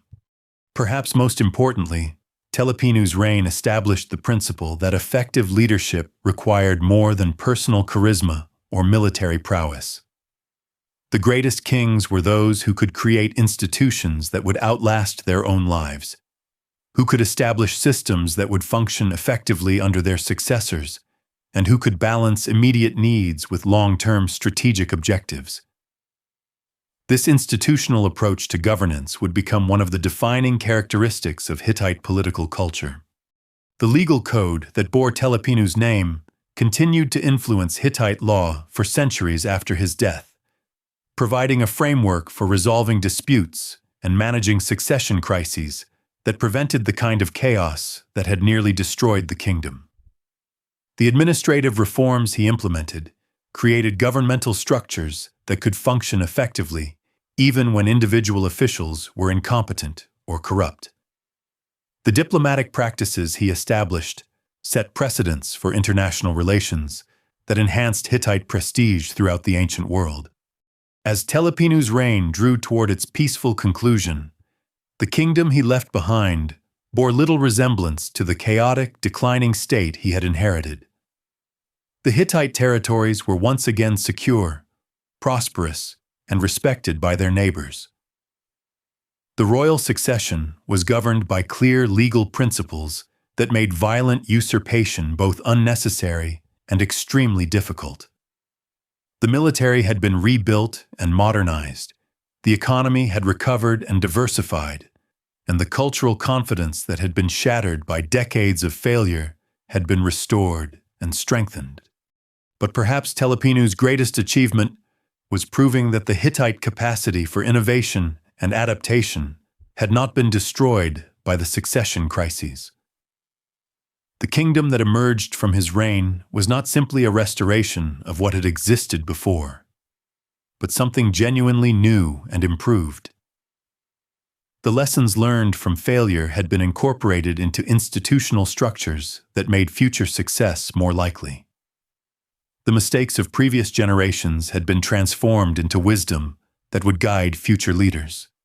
The wind that swept across the walls of Hattusa now carried different sounds than it had during the dark years of political chaos. Instead of whispered conspiracies and fearful rumors, it carried the busy noise of a thriving capital. Merchants haggling in the markets, craftsmen working in their shops, administrators conducting the routine business of a well-governed kingdom, and soldiers training for campaigns that would extend Hittite influence rather than simply defend Hittite survival. The stage was set for the next great chapter in Hittite history, a period that would see the kingdom transformed from a regional power into a true empire capable of challenging the greatest civilizations of the ancient world. The foundations had been rebuilt, the institutions reformed, and the confidence restored. Soon, new kings would arise who would build upon Telepinu's achievements while adding innovations of their own, creating a civilization that would astonish contemporaries and inspire future generations. The great age of Hittite imperial expansion was about to begin anew, and this time it would be built upon foundations solid enough to support centuries of glory and achievement. The seeds that Telepinu had planted in the fertile soil of renewed Hittite confidence were about to bear fruit beyond anything their planter could have imagined. As his peaceful reign drew to its close around 1480 BCE, the kingdom stood poised on the threshold of an age that would see it rise to heights of power and influence that would make even the conquest of Babylon seem like a mere prologue to greater glories yet to come. The succession that followed Telepinu's death demonstrated the wisdom of his legal reforms in the most practical way possible. For the first time in over a century, power passed from one Hittite king to another without violence, conspiracy, or constitutional crisis. The new ruler, Zidantatseku, assumed the throne according to the established procedures laid out in the Telepinu Edict, with the support of the nobility and the blessing of the gods. It was a moment that would have seemed impossible during the dark decades of assassination and usurpation, yet it unfolded with such natural smoothness that it almost appeared inevitable. Zidanta too was not a ruler of exceptional genius like his predecessor, but he possessed something equally valuable: the wisdom to recognize and preserve the achievements of those who had come before him. His reign, though relatively brief, served as a crucial period of consolidation during which the reforms and innovations of the Telepinu era were allowed to take deep root in Hittite soil. Like a careful gardener tending seedlings, Zidanta focused on maintaining the conditions that would allow future growth, rather than attempting dramatic new initiatives that might disrupt the delicate balance his predecessor had achieved. This period of careful consolidation proved essential for the development that was about to unfold. The administrative systems that Telepinu had established were refined and strengthened through practical experience. The legal framework that had ended the succession crises was tested and proven through its successful application. The diplomatic relationships that had been restored with neighboring powers were deepened and expanded through patient cultivation. Most importantly, the military capabilities that had been rebuilt were further enhanced through ongoing training and innovation. The army that emerged from this period of development was unlike anything the Hittites had possessed before. It combined the traditional strengths of Hittite warfare, the disciplined infantry formations, the devastating chariot charges, the innovative siege techniques, with new elements that reflected decades of learning from both success and failure.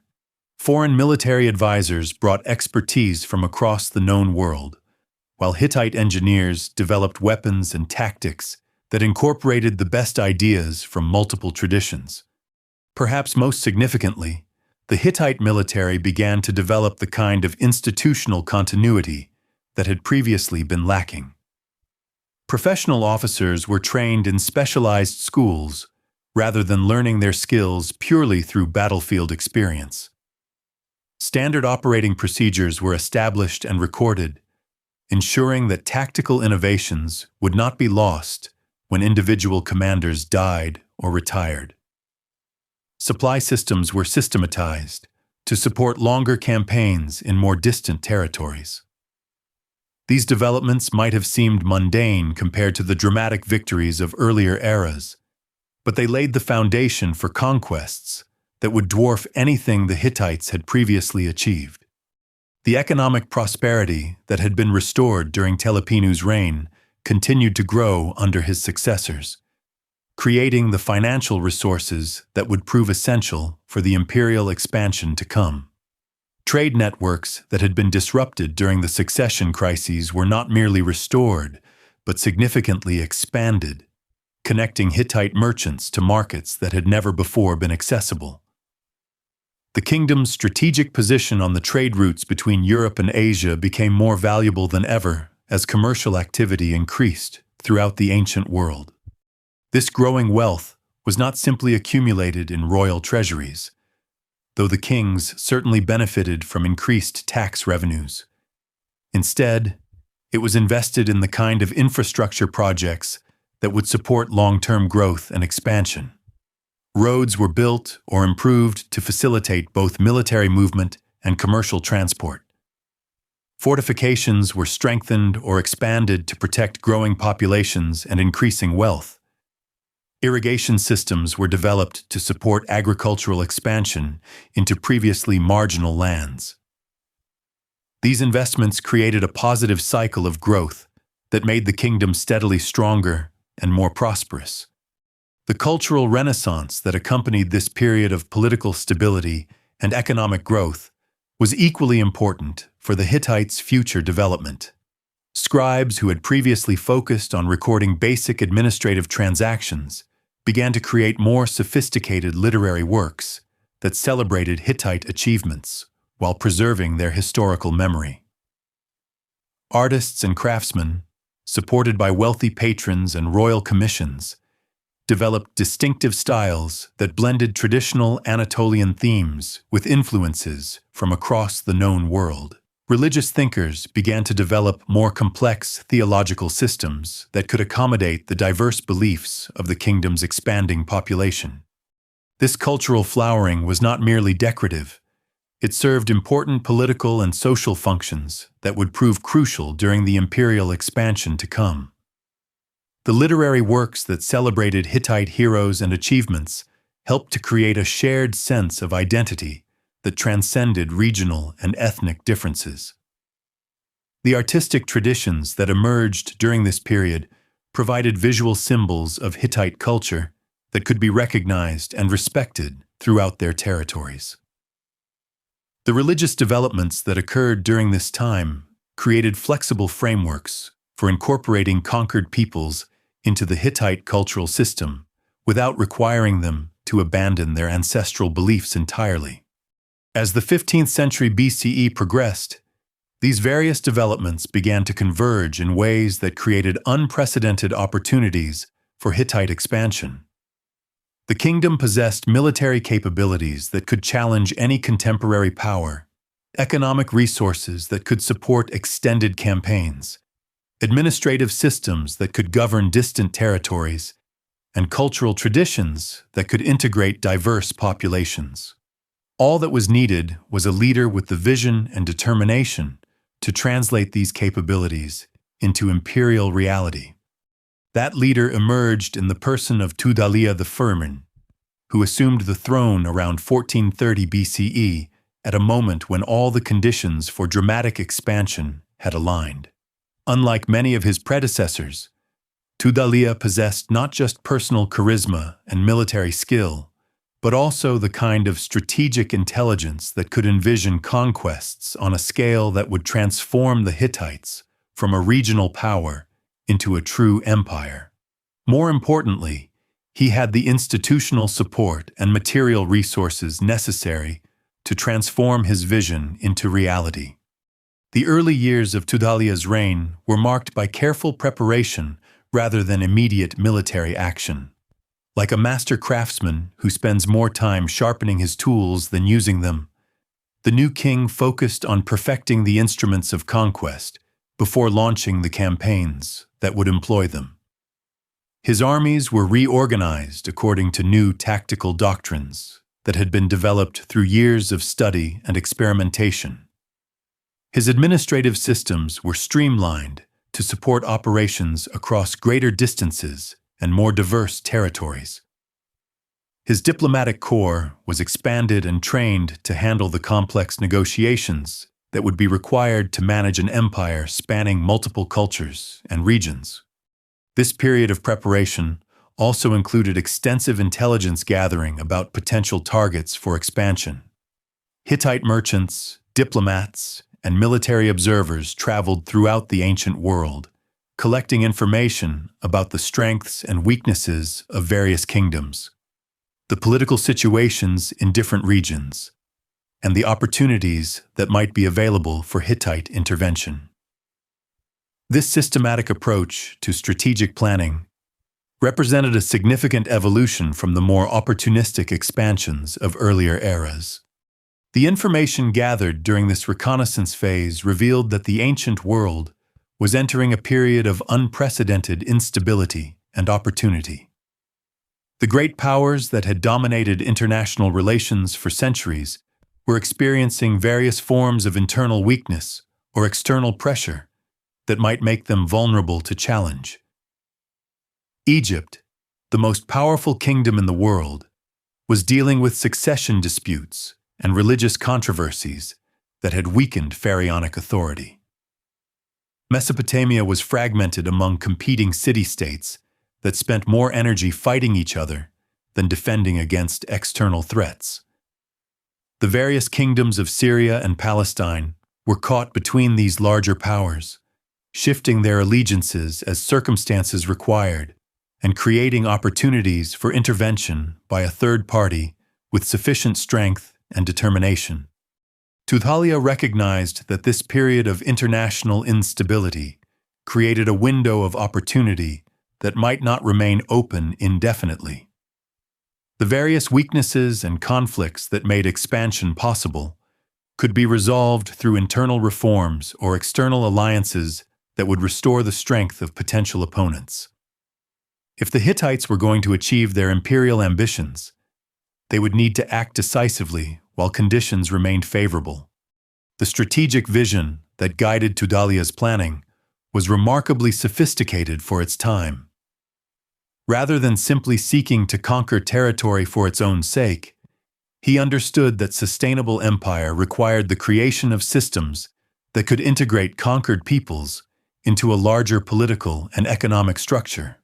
This meant not just defeating enemy armies, but also establishing administrative frameworks that could govern diverse populations, economic networks that could generate wealth from expanded territories, and cultural institutions that could create loyalty among former enemies.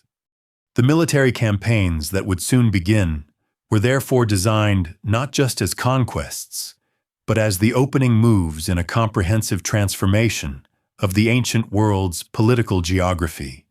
Each target was chosen not only for its immediate strategic value, but also for its potential contribution to a larger imperial system. Each victory would be followed not just by the installation of Hittite governors, but by the establishment of new trade relationships, cultural exchanges, and institutional innovations that would bind conquered territories permanently to the Hittite crown. The armies that prepared for these campaigns were unlike anything the ancient world had seen before. They combined the traditional Hittite strengths in infantry and chariot warfare with new capabilities in siege warfare, logistics, and combined arms operations. Their equipment incorporated the latest innovations in metallurgy. Their training reflected decades of tactical development, and their organization embodied the kind of professional military culture that could sustain operations across vast distances and extended time periods. But perhaps most importantly, these armies were supported by an institutional infrastructure that could maintain their effectiveness even during prolonged campaigns far from home. Supply systems had been developed that could deliver food, weapons, and equipment to forces operating hundreds of miles from Hittite territory. Communication networks had been established that could coordinate operations across multiple theaters simultaneously. Medical services had been organized that could treat wounded soldiers and return them to active duty rather than simply abandoning them on distant battlefields. As the final preparations were completed, and the armies began to assemble for the campaigns that would launch the Hittite Empire's greatest period of expansion, observers throughout the ancient world began to take notice of what was happening in the Anatolian highlands. The kingdom that had once seemed to be collapsing into irrelevance was clearly preparing for something significant. Though few could have imagined just how dramatically the coming campaigns would reshape the political map of their known world. In the royal palace at Hattusa, scribes worked by lamplight to complete the final logistical preparations for operations that would span multiple years and cover thousands of miles. In the city's workshops, craftsmen labored to complete the weapons and equipment that would arm the largest military force in Hittite history. In temples throughout the kingdom, priests performed the rituals that would ensure divine favor for the unprecedented ventures that were about to begin. The stage was set for the emergence of the Hittite Empire as one of the ancient world's great superpowers. The foundations had been laid, the tools had been prepared, and the leadership had been chosen. Soon, Hittite armies would march out from their mountain homeland to challenge the established order of the ancient Near East, beginning a series of conquests that would establish their kingdom as the equal of Egypt and Babylon in power and prestige. The wind that swept across the walls of Hattusa now carried the sounds of an empire preparing for its moment of destiny. In the valleys and highlands where earlier kings had dreamed of unity and expansion, those dreams were about to become reality on a scale that would astonish the ancient world and echo through the corridors of history for millennia to come. The great age of Hittite imperial power was about to begin, and with it, some of the most dramatic and consequential events in all of ancient history. The kingdom that had survived assassination, invasion, and internal collapse was about to demonstrate that it possessed not just the will to endure, but the strength to conquer and the wisdom to rule. The sleeping giant of Anatolia was finally ready to awaken.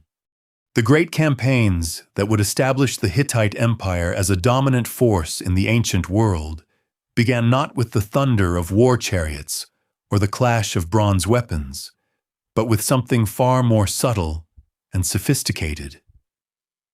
A diplomatic revolution that would transform how international relations were conducted throughout the known world. As Tudalia, Tharman prepared to launch his armies beyond the familiar highlands of Anatolia. He understood that military conquest alone would never create the kind of lasting empire he envisioned. What was needed was an entirely new approach to power, one that combined overwhelming military capability with unprecedented diplomatic finesse. The first target of this revolutionary strategy was not a city to be besieged or an army to be defeated, but rather the complex web of alliances and enmities that had governed international relations in the ancient Near East for centuries. The great powers of the age, Egypt, Babylon, Assyria, and the various kingdoms of Syria and Palestine, had grown comfortable with a diplomatic system based on mutual suspicion, shifting alliances, and carefully balanced power relationships. Into this established order, Tudela introduced something completely unexpected: a Hittite kingdom that was willing to honor its commitments, protect its allies, and negotiate in good faith. This approach initially bewildered foreign diplomats, who arrived in Hattusa expecting to encounter the usual mixture of threats, bribes, and empty promises that characterized most international negotiations. Instead, they found themselves dealing with Hittite officials who possessed detailed knowledge of their kingdom's internal situations, genuine understanding of their strategic concerns, and most surprisingly, the authority to make binding commitments that would actually be honored by their government. The psychological impact of this diplomatic innovation was perhaps even greater than its practical benefits, as it established the Hittites as a uniquely trustworthy partner in a world where trust was the rarest of commodities. The first major test of this new diplomatic approach came in the form of a crisis that had been brewing for decades in the fertile valleys of northern Syria. The kingdom of Mitanni, ruled by a Hurrian dynasty that had managed to unite various tribal groups under a single crown, had been expanding its influence throughout the region by exploiting the weakness of local city-states and the preoccupation of larger powers with their own internal problems. Mitanni's success had been built on a sophisticated understanding of balance of power politics, playing potential enemies against each other while carefully avoiding direct confrontation with forces too powerful to defeat. But Mitanni's expansion had created a situation that threatened to destabilize the entire region. Syrian cities that had maintained their independence for centuries found themselves forced to choose between submission to Mitanni or destruction at the hands of its armies. Egypt, which had traditionally exercised influence over the southern portions of Syria, discovered that its diplomatic and military reach was being steadily reduced by Mitanni's advances. Even Babylon, despite its distance from the immediate theater of conflict, began to worry about the implications of a unified Hurrian kingdom controlling the vital trade routes that connected Mesopotamia to the Mediterranean world. Into this increasingly tense situation stepped Hittite diplomacy, offering something that none of the established powers had been able to provide: a realistic alternative to Mitanni domination that didn't require the Syrian cities to choose between equally unappealing forms of foreign control. The Hittite proposal was elegantly simple in concept, but revolutionary in its implications.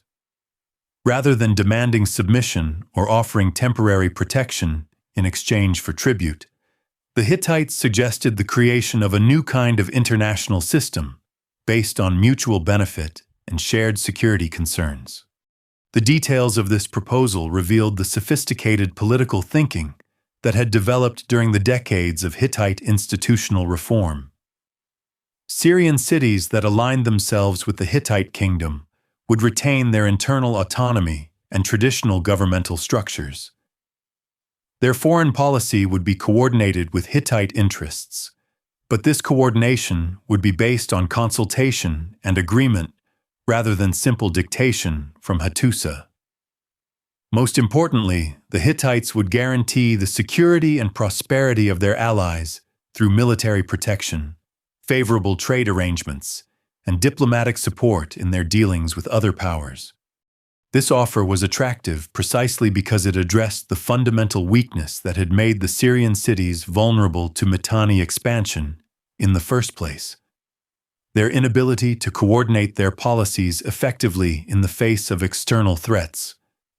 By providing a framework for cooperation that respected local autonomy while enabling collective action, the Hittites offered something that was genuinely new in the ancient world. The response from Syrian rulers was swift and enthusiastic, as city after city sent diplomatic missions to Hattusa to negotiate their entry into what was becoming the world's first true alliance system. The success of this diplomatic offensive created the conditions that would make military action both necessary and potentially decisive.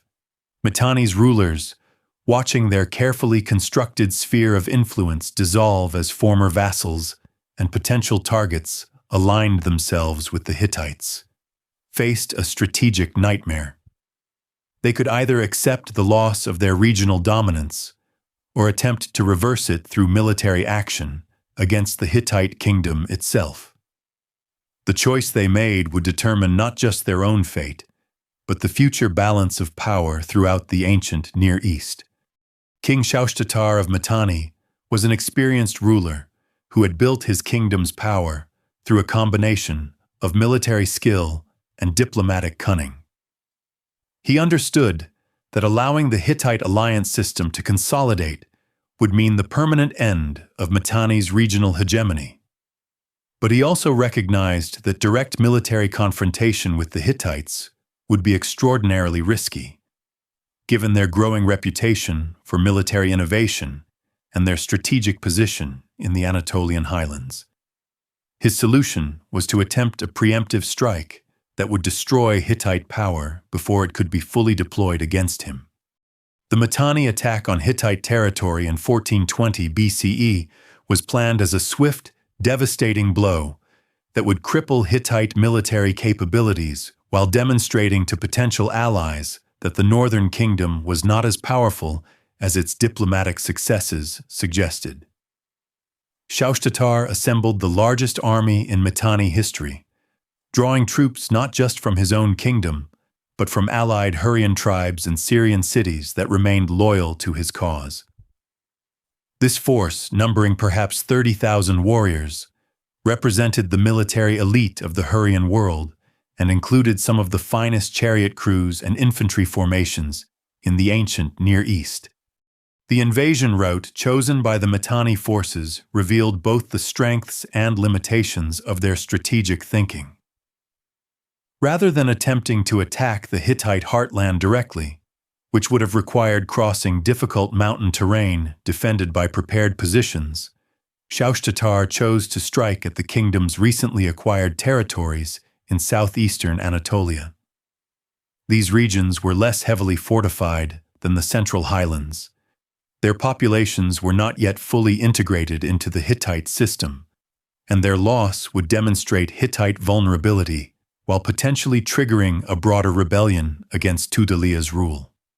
The initial phases of the Mitanni campaign achieved considerable success, as their fast-moving chariot forces overran Hittite border positions and advanced rapidly into the interior of the targeted regions. Local populations, uncertain of their new ruler's ability to protect them, often chose submission to the invaders rather than resistance that might prove futile. Within weeks, Mitanni forces had captured several important cities and established control over a significant portion of southeastern Anatolia, creating the impression that the Hittite kingdom might be as vulnerable as its predecessors had been during the dark decades of the succession crises.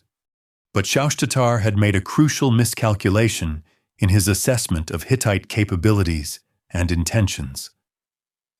The kingdom that his armies had invaded was not the same fragmented, internally divided state that had struggled against Hurrian raiders decades earlier. The military forces that began to respond to his invasion represented the culmination of generations of tactical innovation, organizational reform, and strategic planning. More importantly, they were commanded by a king who had spent years preparing for exactly this kind of challenge, and who possessed both the resources and the determination to respond with overwhelming force. Tudhaliya's response to the Mitanni invasion demonstrated the military revolution that had been quietly developing in the Anatolian highlands during the decades of peace and preparation. Rather than simply mobilizing the nearest available forces to repel the invaders, he implemented a comprehensive strategic plan that had been developed years earlier to address precisely this contingency. The Hittite armies that moved to counter the Mitanni threat were larger, better equipped, and more professionally organized than any military force the kingdom had ever fielded. The technological advantages that these forces brought to bear against their enemies reflected decades of innovation and improvement. Hittite metallurgists had developed new techniques for producing iron weapons that were harder and more durable than the bronze equipment used by most contemporary armies.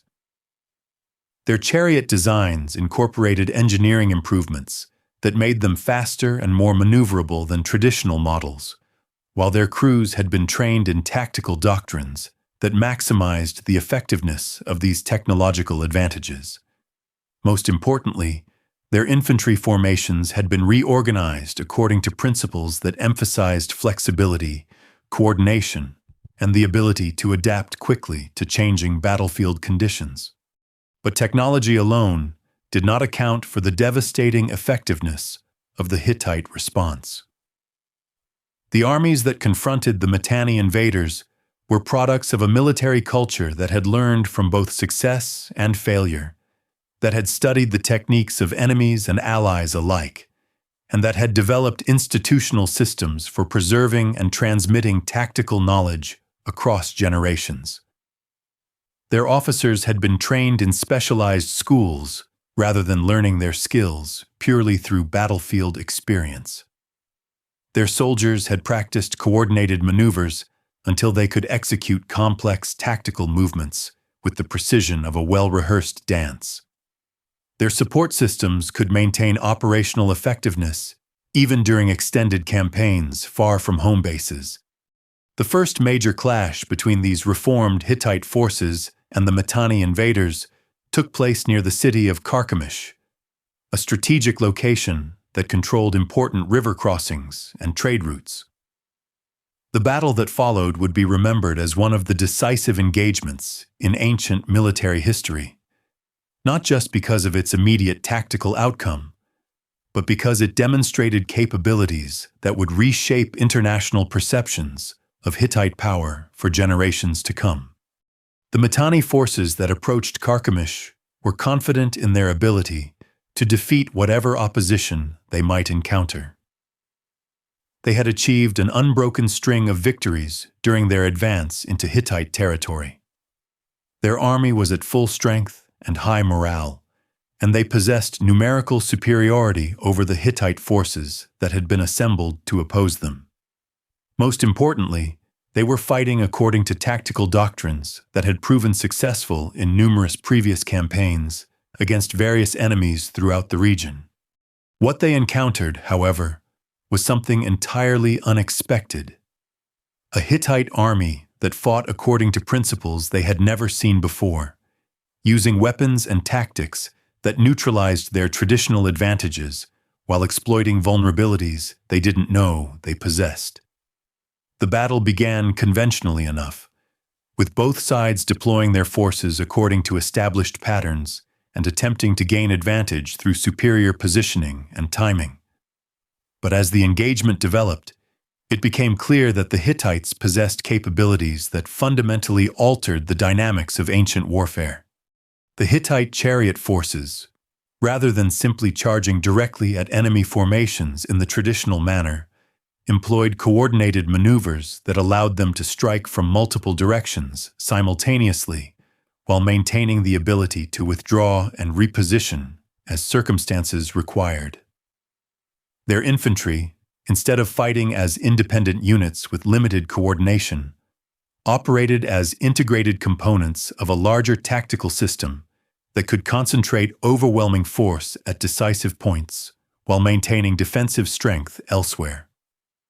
Most devastatingly, their use of iron weapons gave them decisive advantages in close combat situations where traditional bronze equipment proved inadequate. The collapse of the Mitanni army at Carchemish was so complete and so rapid that it shocked observers throughout the ancient world. A force that had seemed invincible just hours earlier was routed so thoroughly that organized resistance ceased entirely, with surviving warriors fleeing in all directions rather than attempting to maintain unit cohesion. King Shaushtatar himself barely escaped capture, abandoning his royal chariot and fleeing on foot when his elite bodyguard was overwhelmed by pursuing Hittite forces. But the true significance of the victory became apparent only in the days and weeks that followed, as Tudhaliya demonstrated that his military revolution extended far beyond battlefield tactics to encompass the entire conduct of warfare.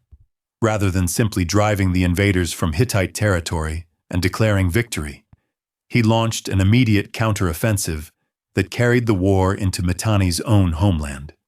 The speed and scale of this response caught Shaushtatar's remaining forces completely unprepared, as they had expected the Hittites to need months to reorganize after the fighting around Carchemish. The Hittite invasion of Mitanni territory revealed another dimension of their military evolution: their ability to sustain complex operations across vast distances and diverse terrain types. The logistical systems that supported this campaign were unprecedented in their sophistication, enabling Hittite forces to maintain their effectiveness even when operating hundreds of miles from their home bases. Supply trains organized according to precise schedules delivered food, weapons, and equipment to forward positions. Communication networks allowed commanders to coordinate operations across multiple theaters simultaneously.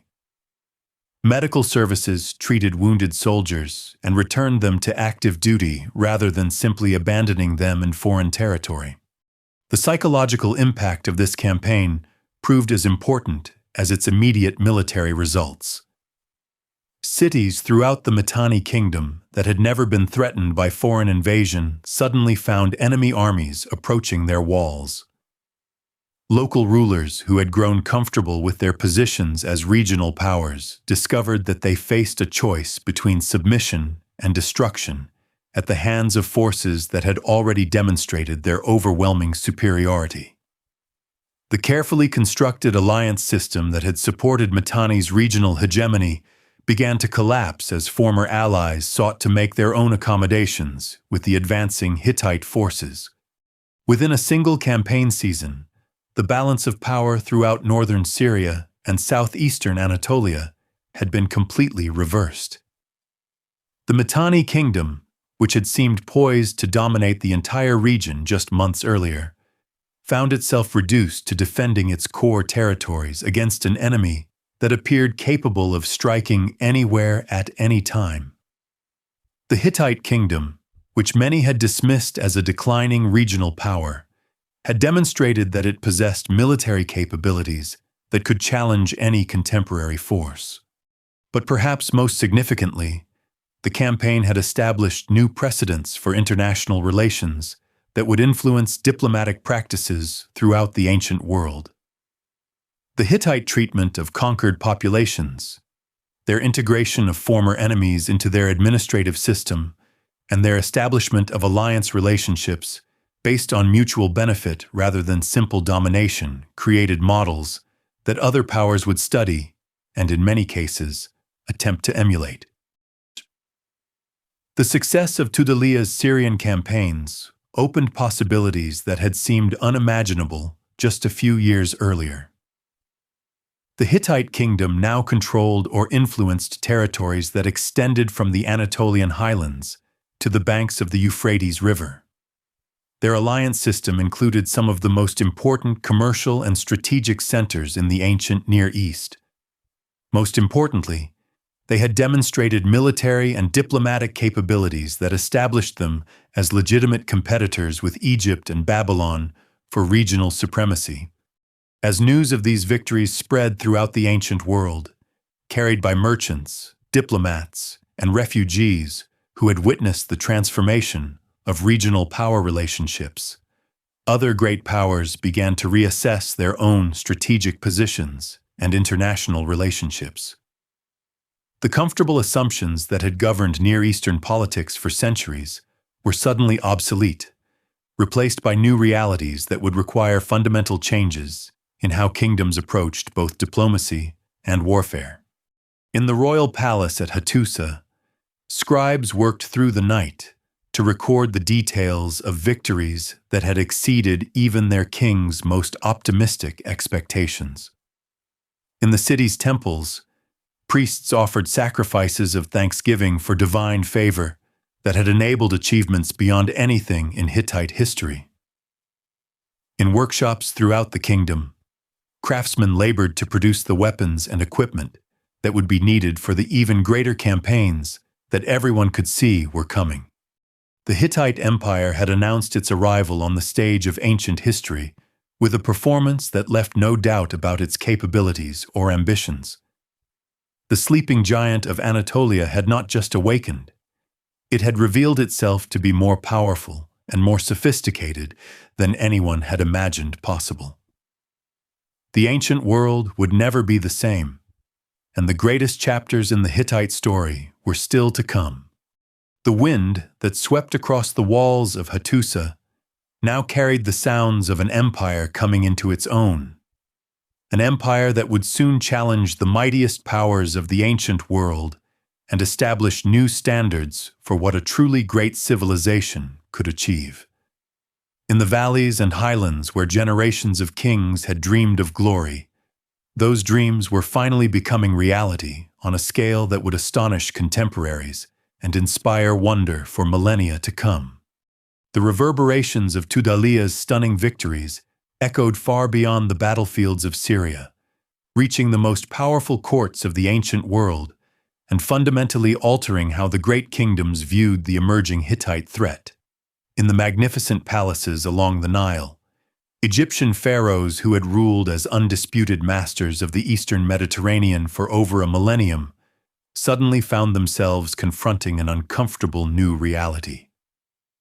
The barbarian kingdom from the northern mountains was no longer a distant curiosity, but a formidable rival whose armies had proven themselves capable of defeating established powers with shocking efficiency. Pharaoh Thutmose III, the warrior king who had expanded Egyptian influence deeper into Asia than any of his predecessors, received reports of the Mitanni collapse with a mixture of disbelief and growing alarm. Egypt's entire strategic position in the Levant depended on maintaining a careful balance between regional powers, ensuring that no single kingdom could challenge Egyptian hegemony over the lucrative trade routes and tribute-paying city-states of Syria and Palestine. The sudden emergence of Hittite military supremacy threatened to upset this ancient equilibrium in ways that could prove catastrophic for Egyptian interests.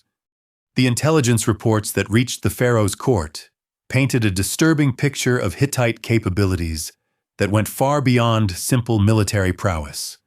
Egyptian spies and diplomatic observers described an enemy that possessed not just superior weapons and tactics, but also governmental institutions of unprecedented sophistication. The Hittites weren't merely conquering territory. They were creating lasting administrative structures that could integrate diverse populations into a unified imperial system. This represented a form of political organization that posed challenges Egypt had never before encountered. Most troubling of all was the evidence that the Hittites possessed what Egyptian strategists had always considered their own unique advantage: the ability to conduct successful military operations across vast distances while maintaining complex diplomatic relationships with multiple allies simultaneously. The kingdom that controlled the Anatolian highlands was demonstrating capabilities that suggested it might be able to project power as far south as the traditional Egyptian sphere of influence in Palestine and southern Syria. Egyptian response to this emerging threat revealed both the strengths and limitations of pharaonic government in the 15th century BCE. The bureaucratic machinery that administered the Nile Valley and its dependencies was extraordinarily efficient at managing established routines and implementing predetermined policies. But it proved less adaptable when confronted with genuinely novel challenges that required innovative solutions rather than the application of traditional methods. The initial Egyptian strategy focused on diplomatic efforts to contain Hittite expansion through the creation of anti-Hittite coalitions among the remaining independent powers of the region. Egyptian gold flowed to the treasuries of Syrian city-states that might be willing to resist Hittite pressure, while Egyptian diplomats worked tirelessly to convince Mesopotamian kingdoms that their own security depended on preventing further Hittite advances. This approach reflected the traditional pharaonic preference for achieving strategic objectives through influence and manipulation, rather than direct military confrontation. But the Hittites under Tudhaliya proved remarkably adept at countering Egyptian diplomatic initiatives through a combination of military pressure and attractive alliance terms that often proved more appealing than Egyptian promises. Syrian rulers, who might have been inclined to accept Egyptian support, found themselves facing the immediate prospect of Hittite armies at their gates, while those who aligned themselves with the northern kingdom discovered that Hittite protection was both more reliable and less demanding than traditional Egyptian overlordship. The failure of diplomatic containment forced Egyptian strategic thinking to evolve in directions that would have profound implications for the future of ancient Near Eastern politics. If the Hittite threat could not be neutralized through traditional means, then Egypt would need to develop new capabilities and new approaches that could match or exceed what their northern rivals had achieved. This realization triggered a period of military and administrative reform within the Egyptian system that would transform the kingdom's approach to imperial governance. The most immediate manifestation of this Egyptian response was a dramatic expansion of military capabilities designed specifically to counter Hittite advantages. Egyptian metalworkers, working with techniques learned from captured Hittite weapons and equipment, began producing iron implements that could compete with the technological superiority that had given northern armies such decisive advantages in recent battles. Egyptian chariot designs were modified to incorporate innovations that had proven effective in Hittite hands, while training methods were revised to emphasize the kind of coordinated unit tactics that had devastated Mitanni forces at Carchemish. More significantly, Egyptian military organization began to evolve beyond the traditional model of professional core forces, supplemented by regional levies and foreign mercenaries.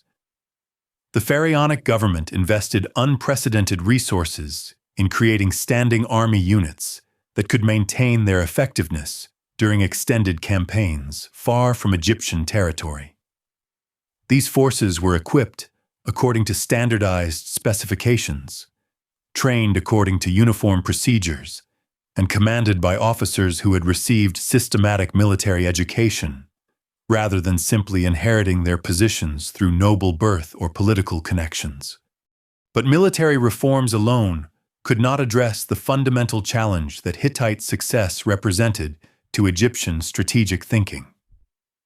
The Northern Kingdom had demonstrated that sustainable imperial power required more than the ability to defeat enemies in battle. It demanded the creation of governmental systems that could transform conquered territories into productive, loyal components of a larger political structure. This insight forced Egyptian administrators to reconsider their own approach to imperial governance, which had traditionally emphasized the extraction of tribute and the maintenance of Egyptian cultural distinctiveness, rather than the integration of subject peoples into a unified system. The administrative innovations that emerged from this period of Egyptian self-examination would influence imperial governance throughout the ancient world for centuries to come, Rather than simply demanding submission and tribute from subject territories, Egyptian officials began experimenting with more sophisticated forms of indirect rule that allowed local elites to maintain their positions while serving Egyptian interests. Trade relationships were restructured to provide mutual benefits rather than simply extracting wealth from dependent regions. Cultural policies were modified to permit greater autonomy in local religious and social practices while maintaining overall Egyptian authority. These reforms represented a fundamental shift in how the Egyptian state understood its own identity and mission. The kingdom that had traditionally viewed itself as the unique, divinely ordained center of civilization began to develop more flexible concepts of imperial legitimacy that could accommodate diverse populations and competing cultural traditions. This transformation was driven not by abstract philosophical considerations, but by the practical necessity of competing effectively with a Hittite rival that had already demonstrated the advantages of more inclusive approaches to empire building. The psychological impact of this forced adaptation extended throughout Egyptian society, affecting not just government officials and military commanders, but also the broader population that had grown accustomed to thinking of their kingdom as naturally superior to all potential rivals. The emergence of a foreign power capable of matching or exceeding Egyptian achievements in military, diplomatic, and administrative spheres challenged fundamental assumptions about Egyptian exceptionalism that had shaped national identity for over a millennium. Religious authorities, whose theological systems had long emphasized Egypt's unique relationship with the divine order of the universe, found themselves struggling to explain how the gods could permit barbarian kingdoms to achieve such spectacular successes against the chosen people of the Nile. Temple rituals that had traditionally celebrated Egyptian supremacy over foreign peoples were quietly modified to focus more on divine protection against external threats and less on inevitable victory over inferior enemies. The cultural adjustments that accompanied these theological and political changes revealed the remarkable adaptability that had allowed Egyptian civilization to endure for thousands of years through various crises and transformations. Artists and writers began incorporating themes and techniques learned from foreign sources, creating synthetic forms that maintained Egyptian distinctiveness while acknowledging the achievements of other cultures. Intellectual traditions that had been rigidly conservative began to show greater openness to external influences and innovative ideas. Yet even as Egyptian society adapted to the new realities created by Hittite success, the fundamental competition between the two great powers continued to intensify. Each diplomatic victory achieved by one kingdom prompted countermeasures from the other. Each military innovation developed by Egyptian or Hittite engineers was quickly studied and improved upon by their rivals.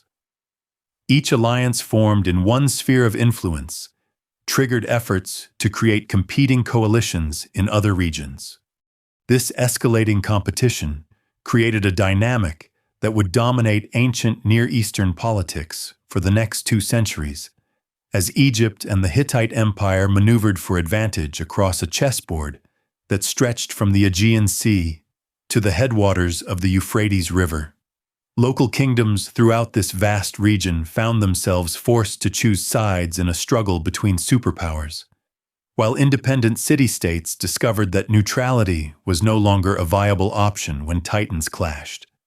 The stage was being set for confrontations that would determine not just the fate of individual kingdoms, but the entire political structure of the ancient world. The careful diplomatic maneuvering and military buildup that characterized the decades following Tudhaliya's initial victories were merely the prelude to conflicts of unprecedented scale and consequence.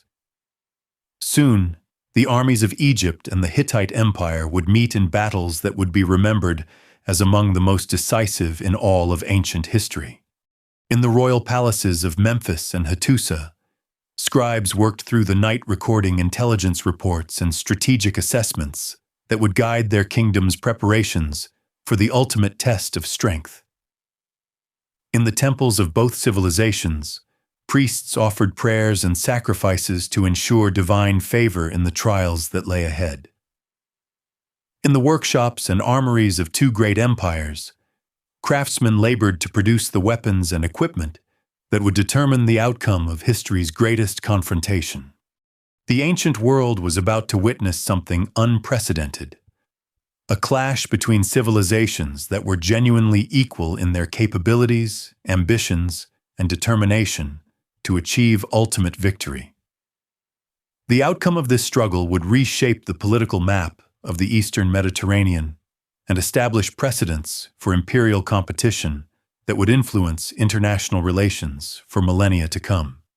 The wind that swept across the deserts and mountains separating Egypt from Anatolia now carried the scent of coming storm, a tempest that would test every institution, every innovation, and every assumption that both civilizations had developed during their long rise to power.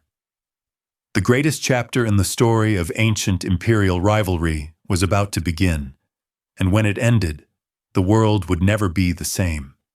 The collision between these two titans of the ancient world came not through grand declarations of war or formal challenges issued in royal courts, but through the inexorable logic of expanding spheres of influence that could no longer coexist peacefully in the same geographical space. By 1300 BCE, the boundaries between Egyptian and Hittite power had compressed like a spring under mounting pressure, creating tensions that could only be resolved through the ultimate arbitration of battle. The immediate cause of this inevitable confrontation lay in the strategic city of Kadesh, perched on the banks of the Orontes River in what is now Syria. This ancient settlement occupied one of the most valuable positions in the entire ancient world, controlling the vital trade routes that connected Egypt to Mesopotamia, while commanding the mountain passes that linked Anatolia to the Levantine coast. For generations, Kadesh had managed to maintain its independence by playing the great powers against each other, accepting tribute and protection from whichever kingdom seemed strongest at any given moment. But the rapid expansion of Hittite influence throughout northern Syria had made this delicate balancing act impossible to sustain. The ruler of Kadesh, a shrewd politician named Bentashina, found himself caught between irreconcilable demands from both empires. The Egyptians, under the dynamic leadership of Pharaoh Ramses II, insisted that Kadesh remain within their sphere of influence and continue paying tribute to Memphis. The Hittites, now ruled by the equally capable King Muwatalli II, demanded that the city acknowledge Hittite supremacy and provide military support for their continuing expansion southward. Bentashina's eventual decision to align himself with the Hittite Empire was driven less by preference than by practical calculation. Hittite armies were closer, Hittite promises of protection seemed more credible, and Hittite administrative practices appeared less burdensome than traditional Egyptian overlordship. When he formally announced his allegiance to Muwatalli in 1275 BCE, he triggered a crisis that both empires had been anticipating for decades. Ramses II, who had spent his entire reign preparing for exactly this moment, could not allow such a strategic prize to slip into enemy hands without a fight. The loss of Kadesh would create a domino effect throughout Egyptian territories in Syria and Palestine, encouraging other vassals to reconsider their loyalties while opening vital trade routes to Hittite control. More importantly, failure to respond decisively would signal Egyptian weakness at precisely the moment when strength was most essential for maintaining imperial credibility. The Egyptian response revealed the full extent of the military revolution that had been quietly developing along the Nile during the decades of Hittite expansion. Ramses assembled the largest army in Egyptian history, drawing troops not just from the traditional recruiting grounds of Upper and Lower Egypt, but from throughout the empire's African and Asian territories. Nubian archers, whose skills were legendary throughout the ancient world, marched alongside Syrian auxiliaries who understood the terrain where the coming battle would be fought. Libyan charioteers, whose mobility had made them feared raiders for generations, found themselves serving as scouts and messengers for the pharaoh's war machine. The army that began its march toward Kadesh in the spring of 1274 BCE represented the culmination of Egyptian military development over more than 2 millennia.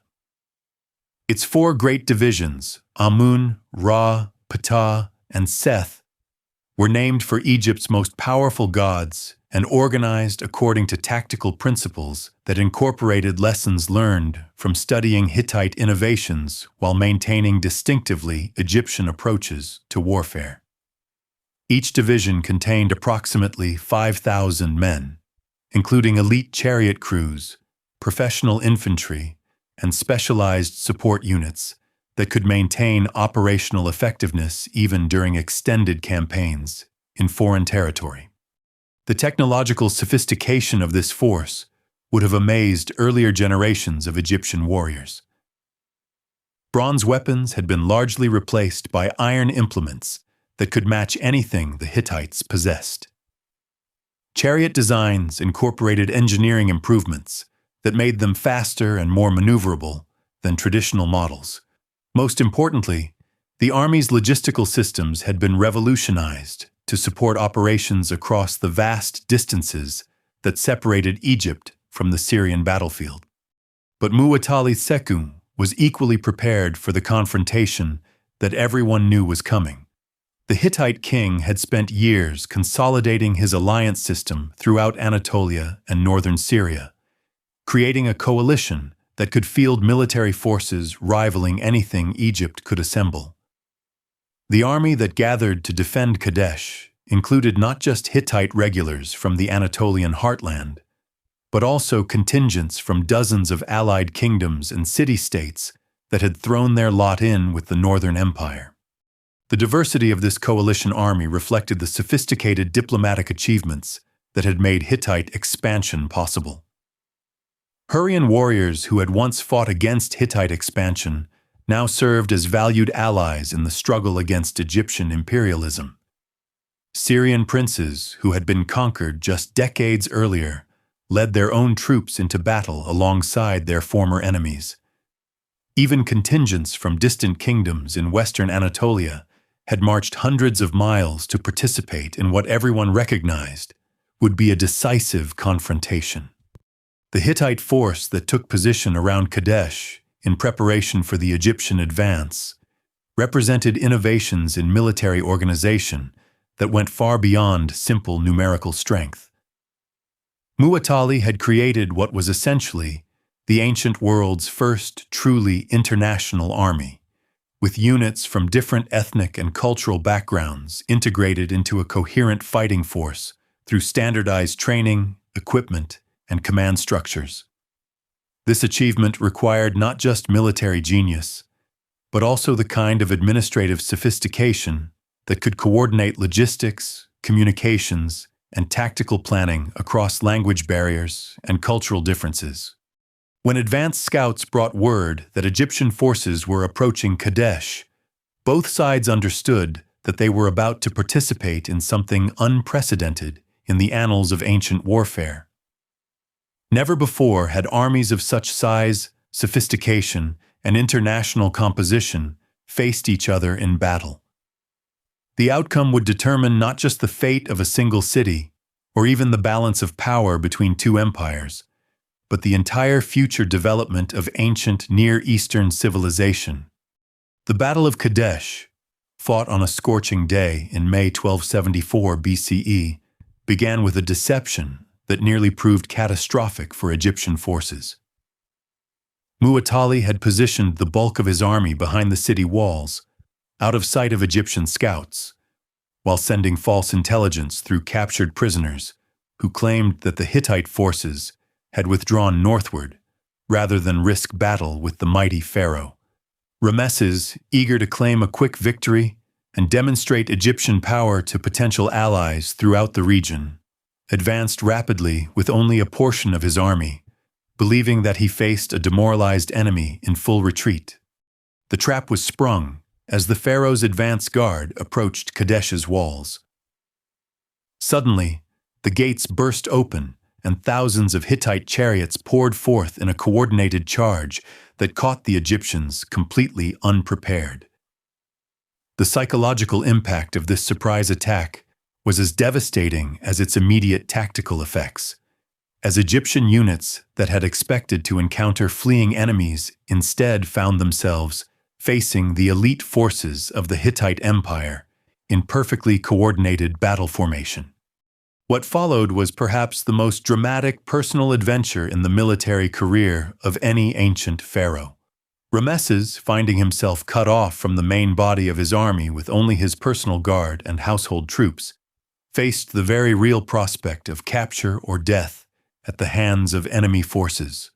The situation appeared hopeless as Hittite chariots swarmed around the isolated Egyptian position, their bronze-tipped spears glinting in the afternoon sun as they closed in for what seemed certain to be the kill. But the pharaoh's response to this crisis revealed the personal qualities that had made him one of Egypt's most effective rulers.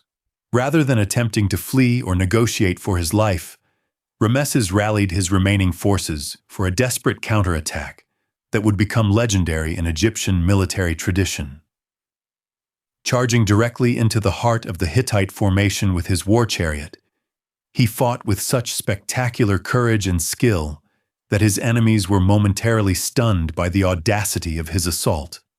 The arrival of Egyptian reinforcements at the crucial moment transformed what had seemed like certain defeat into a tactical stalemate that allowed both sides to claim victory.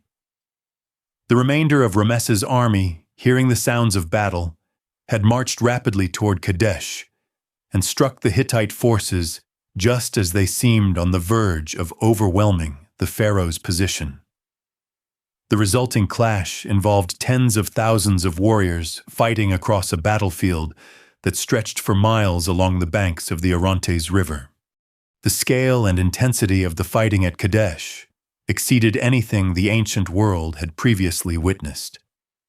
Chariot charges involving hundreds of vehicles created dust clouds that darkened the sky, while the thunder of wheels and hooves could be heard for miles in every direction. Infantry formations clashed with a violence that left the battlefield carpeted with broken weapons, shattered shields, and the bodies of warriors from a dozen different kingdoms. The Orontes River itself became a barrier that trapped fleeing soldiers, its waters turning red with the blood of those who fell attempting to cross to safety. Yet for all its drama and bloodshed, the Battle of Kadesh produced no clear winner. Both armies had fought with extraordinary courage and skill. Both had achieved tactical successes that could be celebrated in their respective homelands, and both had suffered casualties that made further offensive operations impossible. Ramses could claim that he had personally led a heroic charge that saved Egyptian forces from destruction, while Muwatalli could point to the successful ambush that had nearly eliminated the pharaoh himself, along with a significant portion of the Egyptian army. The strategic consequences of this indecisive battle proved far more significant than its immediate tactical results. Both empires had demonstrated their military capabilities to the ancient world, while also revealing the enormous costs associated with direct confrontation between powers of equal strength. The resources expended at Kadesh, in terms of both material losses and human casualties, had been staggering for both sides, creating financial and demographic pressures that would influence imperial policy for decades to come. More importantly, the battle had established a rough equilibrium between Egyptian and Hittite power that made further major territorial changes extremely difficult to achieve. Neither empire possessed the overwhelming advantage that would be necessary to completely defeat its rival. While both had learned that the costs of continued confrontation might prove ruinous regardless of who ultimately emerged victorious. This recognition would gradually lead both sides toward a revolutionary new approach to international relations based on negotiation and compromise rather than the traditional pattern of conquest and submission. The immediate aftermath of Kadesh saw both rulers proclaiming great victories in the inscriptions and monuments they erected to commemorate the battle. Egyptian temple walls were decorated with scenes showing Ramses single-handedly defeating hordes of Hittite enemies, while Hittite records celebrated Mu'attali's brilliant tactical deception that had nearly destroyed the Egyptian army. These competing narratives served important domestic political functions, maintaining popular support for rulers who had expended enormous resources on a campaign that had achieved no decisive results. But behind the public celebrations, the leadership of both empires was quietly reassessing the strategic situation and considering alternatives to the military confrontation that had proven so costly and inconclusive. Intelligence reports from the battlefield had given each side a sobering appreciation for their opponent's capabilities, while the administrative burden of replacing losses and maintaining readiness for possible future conflicts was straining governmental resources that were needed for other essential functions. The economic consequences of the Kadesh campaign extended far beyond the immediate costs of the battle itself. Both empires discovered that maintaining the military capabilities necessary to compete with an equal rival required sustained investments that diverted resources from the infrastructure projects, trade development, and administrative improvements that were essential for long-term prosperity. The arms race between Egypt and the Hittite Empire was beginning to produce the same kind of diminishing returns that would characterize superpower competition throughout history.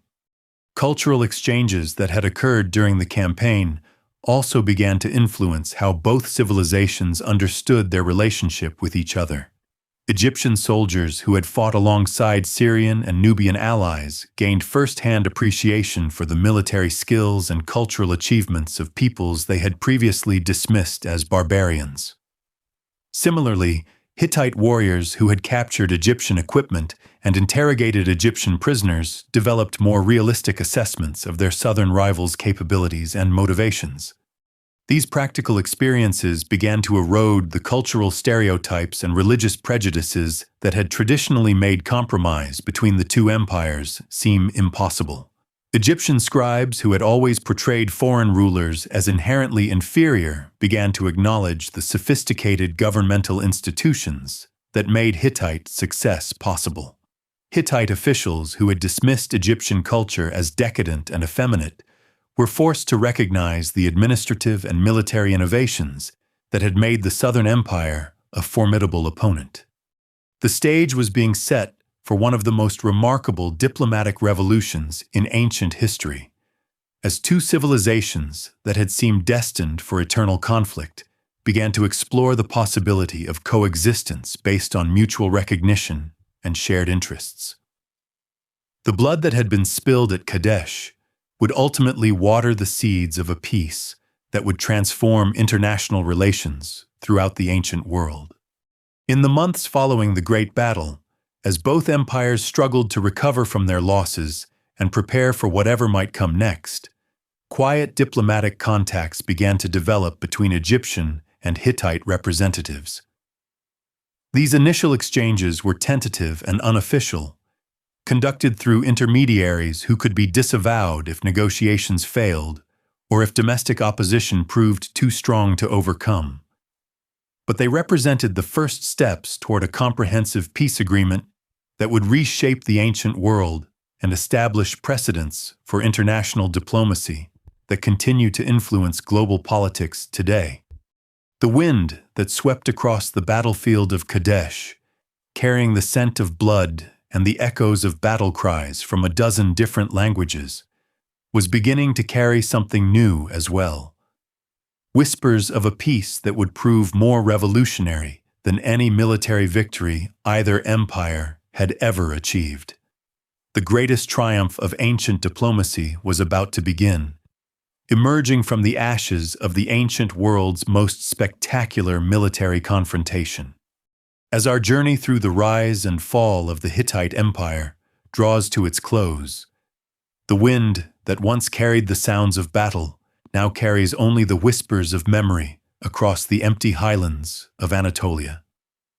The great cities lie in ruins, their massive walls cracked by time and earthquake, their temples silent, their royal archives scattered like dust across the centuries. Yet in that silence, in those ruins, in the patient work of archaeologists who have spent more than a century uncovering their secrets, the Hittites speak to us still. Their story is one of triumph and tragedy, of innovation and adaptation, of the eternal human struggle to build something lasting in a world of constant change. From their humble beginnings as one of many small kingdoms competing for survival on the Anatolian plateau, they rose to challenge the mightiest empires of their age, creating institutions and innovations that would outlive their civilization by millennia. They showed the ancient world that power could be built not just through conquest, but through diplomacy, not just through fear, but through partnership, not just through dominance, but through the recognition that true strength comes from the ability to adapt, to learn, and to grow. The peace treaty they signed with Egypt stands as humanity's first great experiment in international law, a document that recognized the equality of sovereign peoples and established principles of mutual respect that echo in our modern world. Their legal codes protected the rights of women and slaves in ways that would not be seen again for centuries. Their administrative systems created frameworks for governing diverse populations that influenced imperial practice throughout antiquity and beyond. Their innovations in metallurgy launched the Iron Age and transformed human civilization. But perhaps their greatest legacy lies not in any specific achievement, but in the example they set of how a civilization can reinvent itself when faced with existential challenges. Time and again, when their kingdom seemed poised on the brink of collapse, they found ways to adapt, to reform, to emerge stronger than before. They survived assassinations and civil wars, invasions and natural disasters, the rise and fall of dynasties, and the constant pressure of competing with the greatest powers of their age. In the end, they fell not to any single catastrophe, but to the accumulated weight of changes they could not control or adapt to quickly enough. The Bronze Age world that had nurtured their rise was giving way to something new, something that required different skills and different institutions than those they had perfected. The Sea Peoples who swept across the eastern Mediterranean around 1200 BCE were both symptom and cause of transformations that would reshape the entire ancient world. Climate change, population movements, technological innovations, and political upheavals combined to create challenges that no single civilization, however adaptable, could fully master. Yet even in their final collapse, the Hittites demonstrated the resilience that had always characterized them. As their great cities were abandoned and their empire fragmented, elements of their culture, their technology, and their governmental wisdom were preserved and transmitted to new peoples who would carry these innovations forward into the future. The ironworking techniques they had pioneered spread throughout the ancient world. The diplomatic practices they had developed became standard tools of international relations. The legal principles they had established influenced law codes from Mesopotamia to Rome. Their story reminds us that civilizations, like individuals, are mortal, but that the ideas and innovations they create can achieve a kind of immortality, passing from one culture to another, adapting and evolving, but never entirely disappearing. In the legal systems that protect our rights, in the diplomatic protocols that prevent wars, in the metallurgical techniques that shape our tools, in the very concept that different peoples can coexist as equals, the Hittites live on. As you drift toward sleep, carried by the rhythm of this ancient tale, remember that you are connected to these long-vanished people in ways both profound and practical. The world you inhabit was shaped by their innovations, their struggles, their triumphs, and their failures. The challenges they faced, how to govern diverse populations, how to balance competing interests, how to adapt to changing circumstances while preserving essential values, are challenges we continue to face today. In the darkness of sleep, in the quiet spaces where memory and dream intersect, their story becomes part of your story. Their struggles echo your own. Their achievements inspire your aspirations. They were not so different from us, these ancient builders of empire, these innovators and diplomats, these people who dreamed of creating something lasting in an uncertain world. They remind us that history is not just the story of what happened long ago, but the ongoing story of human possibility, human creativity, and human hope. The wind that sweeps across the ruins of Hattusa carries their message still, that civilizations rise and fall, that empires come and go, but that the human capacity for adaptation, innovation, and renewal endures forever. In learning their story, we learn something essential about ourselves, about our own capacity to build, to adapt, to endure, and to leave something valuable for those who will come after us. Sleep now and dream of Bronze Age kings and Iron Age innovations, of diplomatic revolutions and legal innovations, of a people who showed the world that true strength lies not in the ability to destroy, but in the wisdom to create, to preserve, and to pass forward the best of what we have learned to those who will continue the eternal human story of rising to meet whatever challenges await. The Hittite Empire has fallen, but their legacy lives on, woven into the fabric of human civilization, carried forward by each generation that learns from their example and builds upon their achievements. In the end, that may be the greatest victory of all, not to conquer territories or accumulate treasure, but to contribute something lasting to the ongoing human story, something that will inspire and guide those who come after us long after our own kingdoms have crumbled to dust. The last echoes of their story fade into the peaceful silence of sleep, but their influence continues, as eternal as the human spirit that created their remarkable civilization, and as enduring as the dreams that carry us forward into whatever future awaits.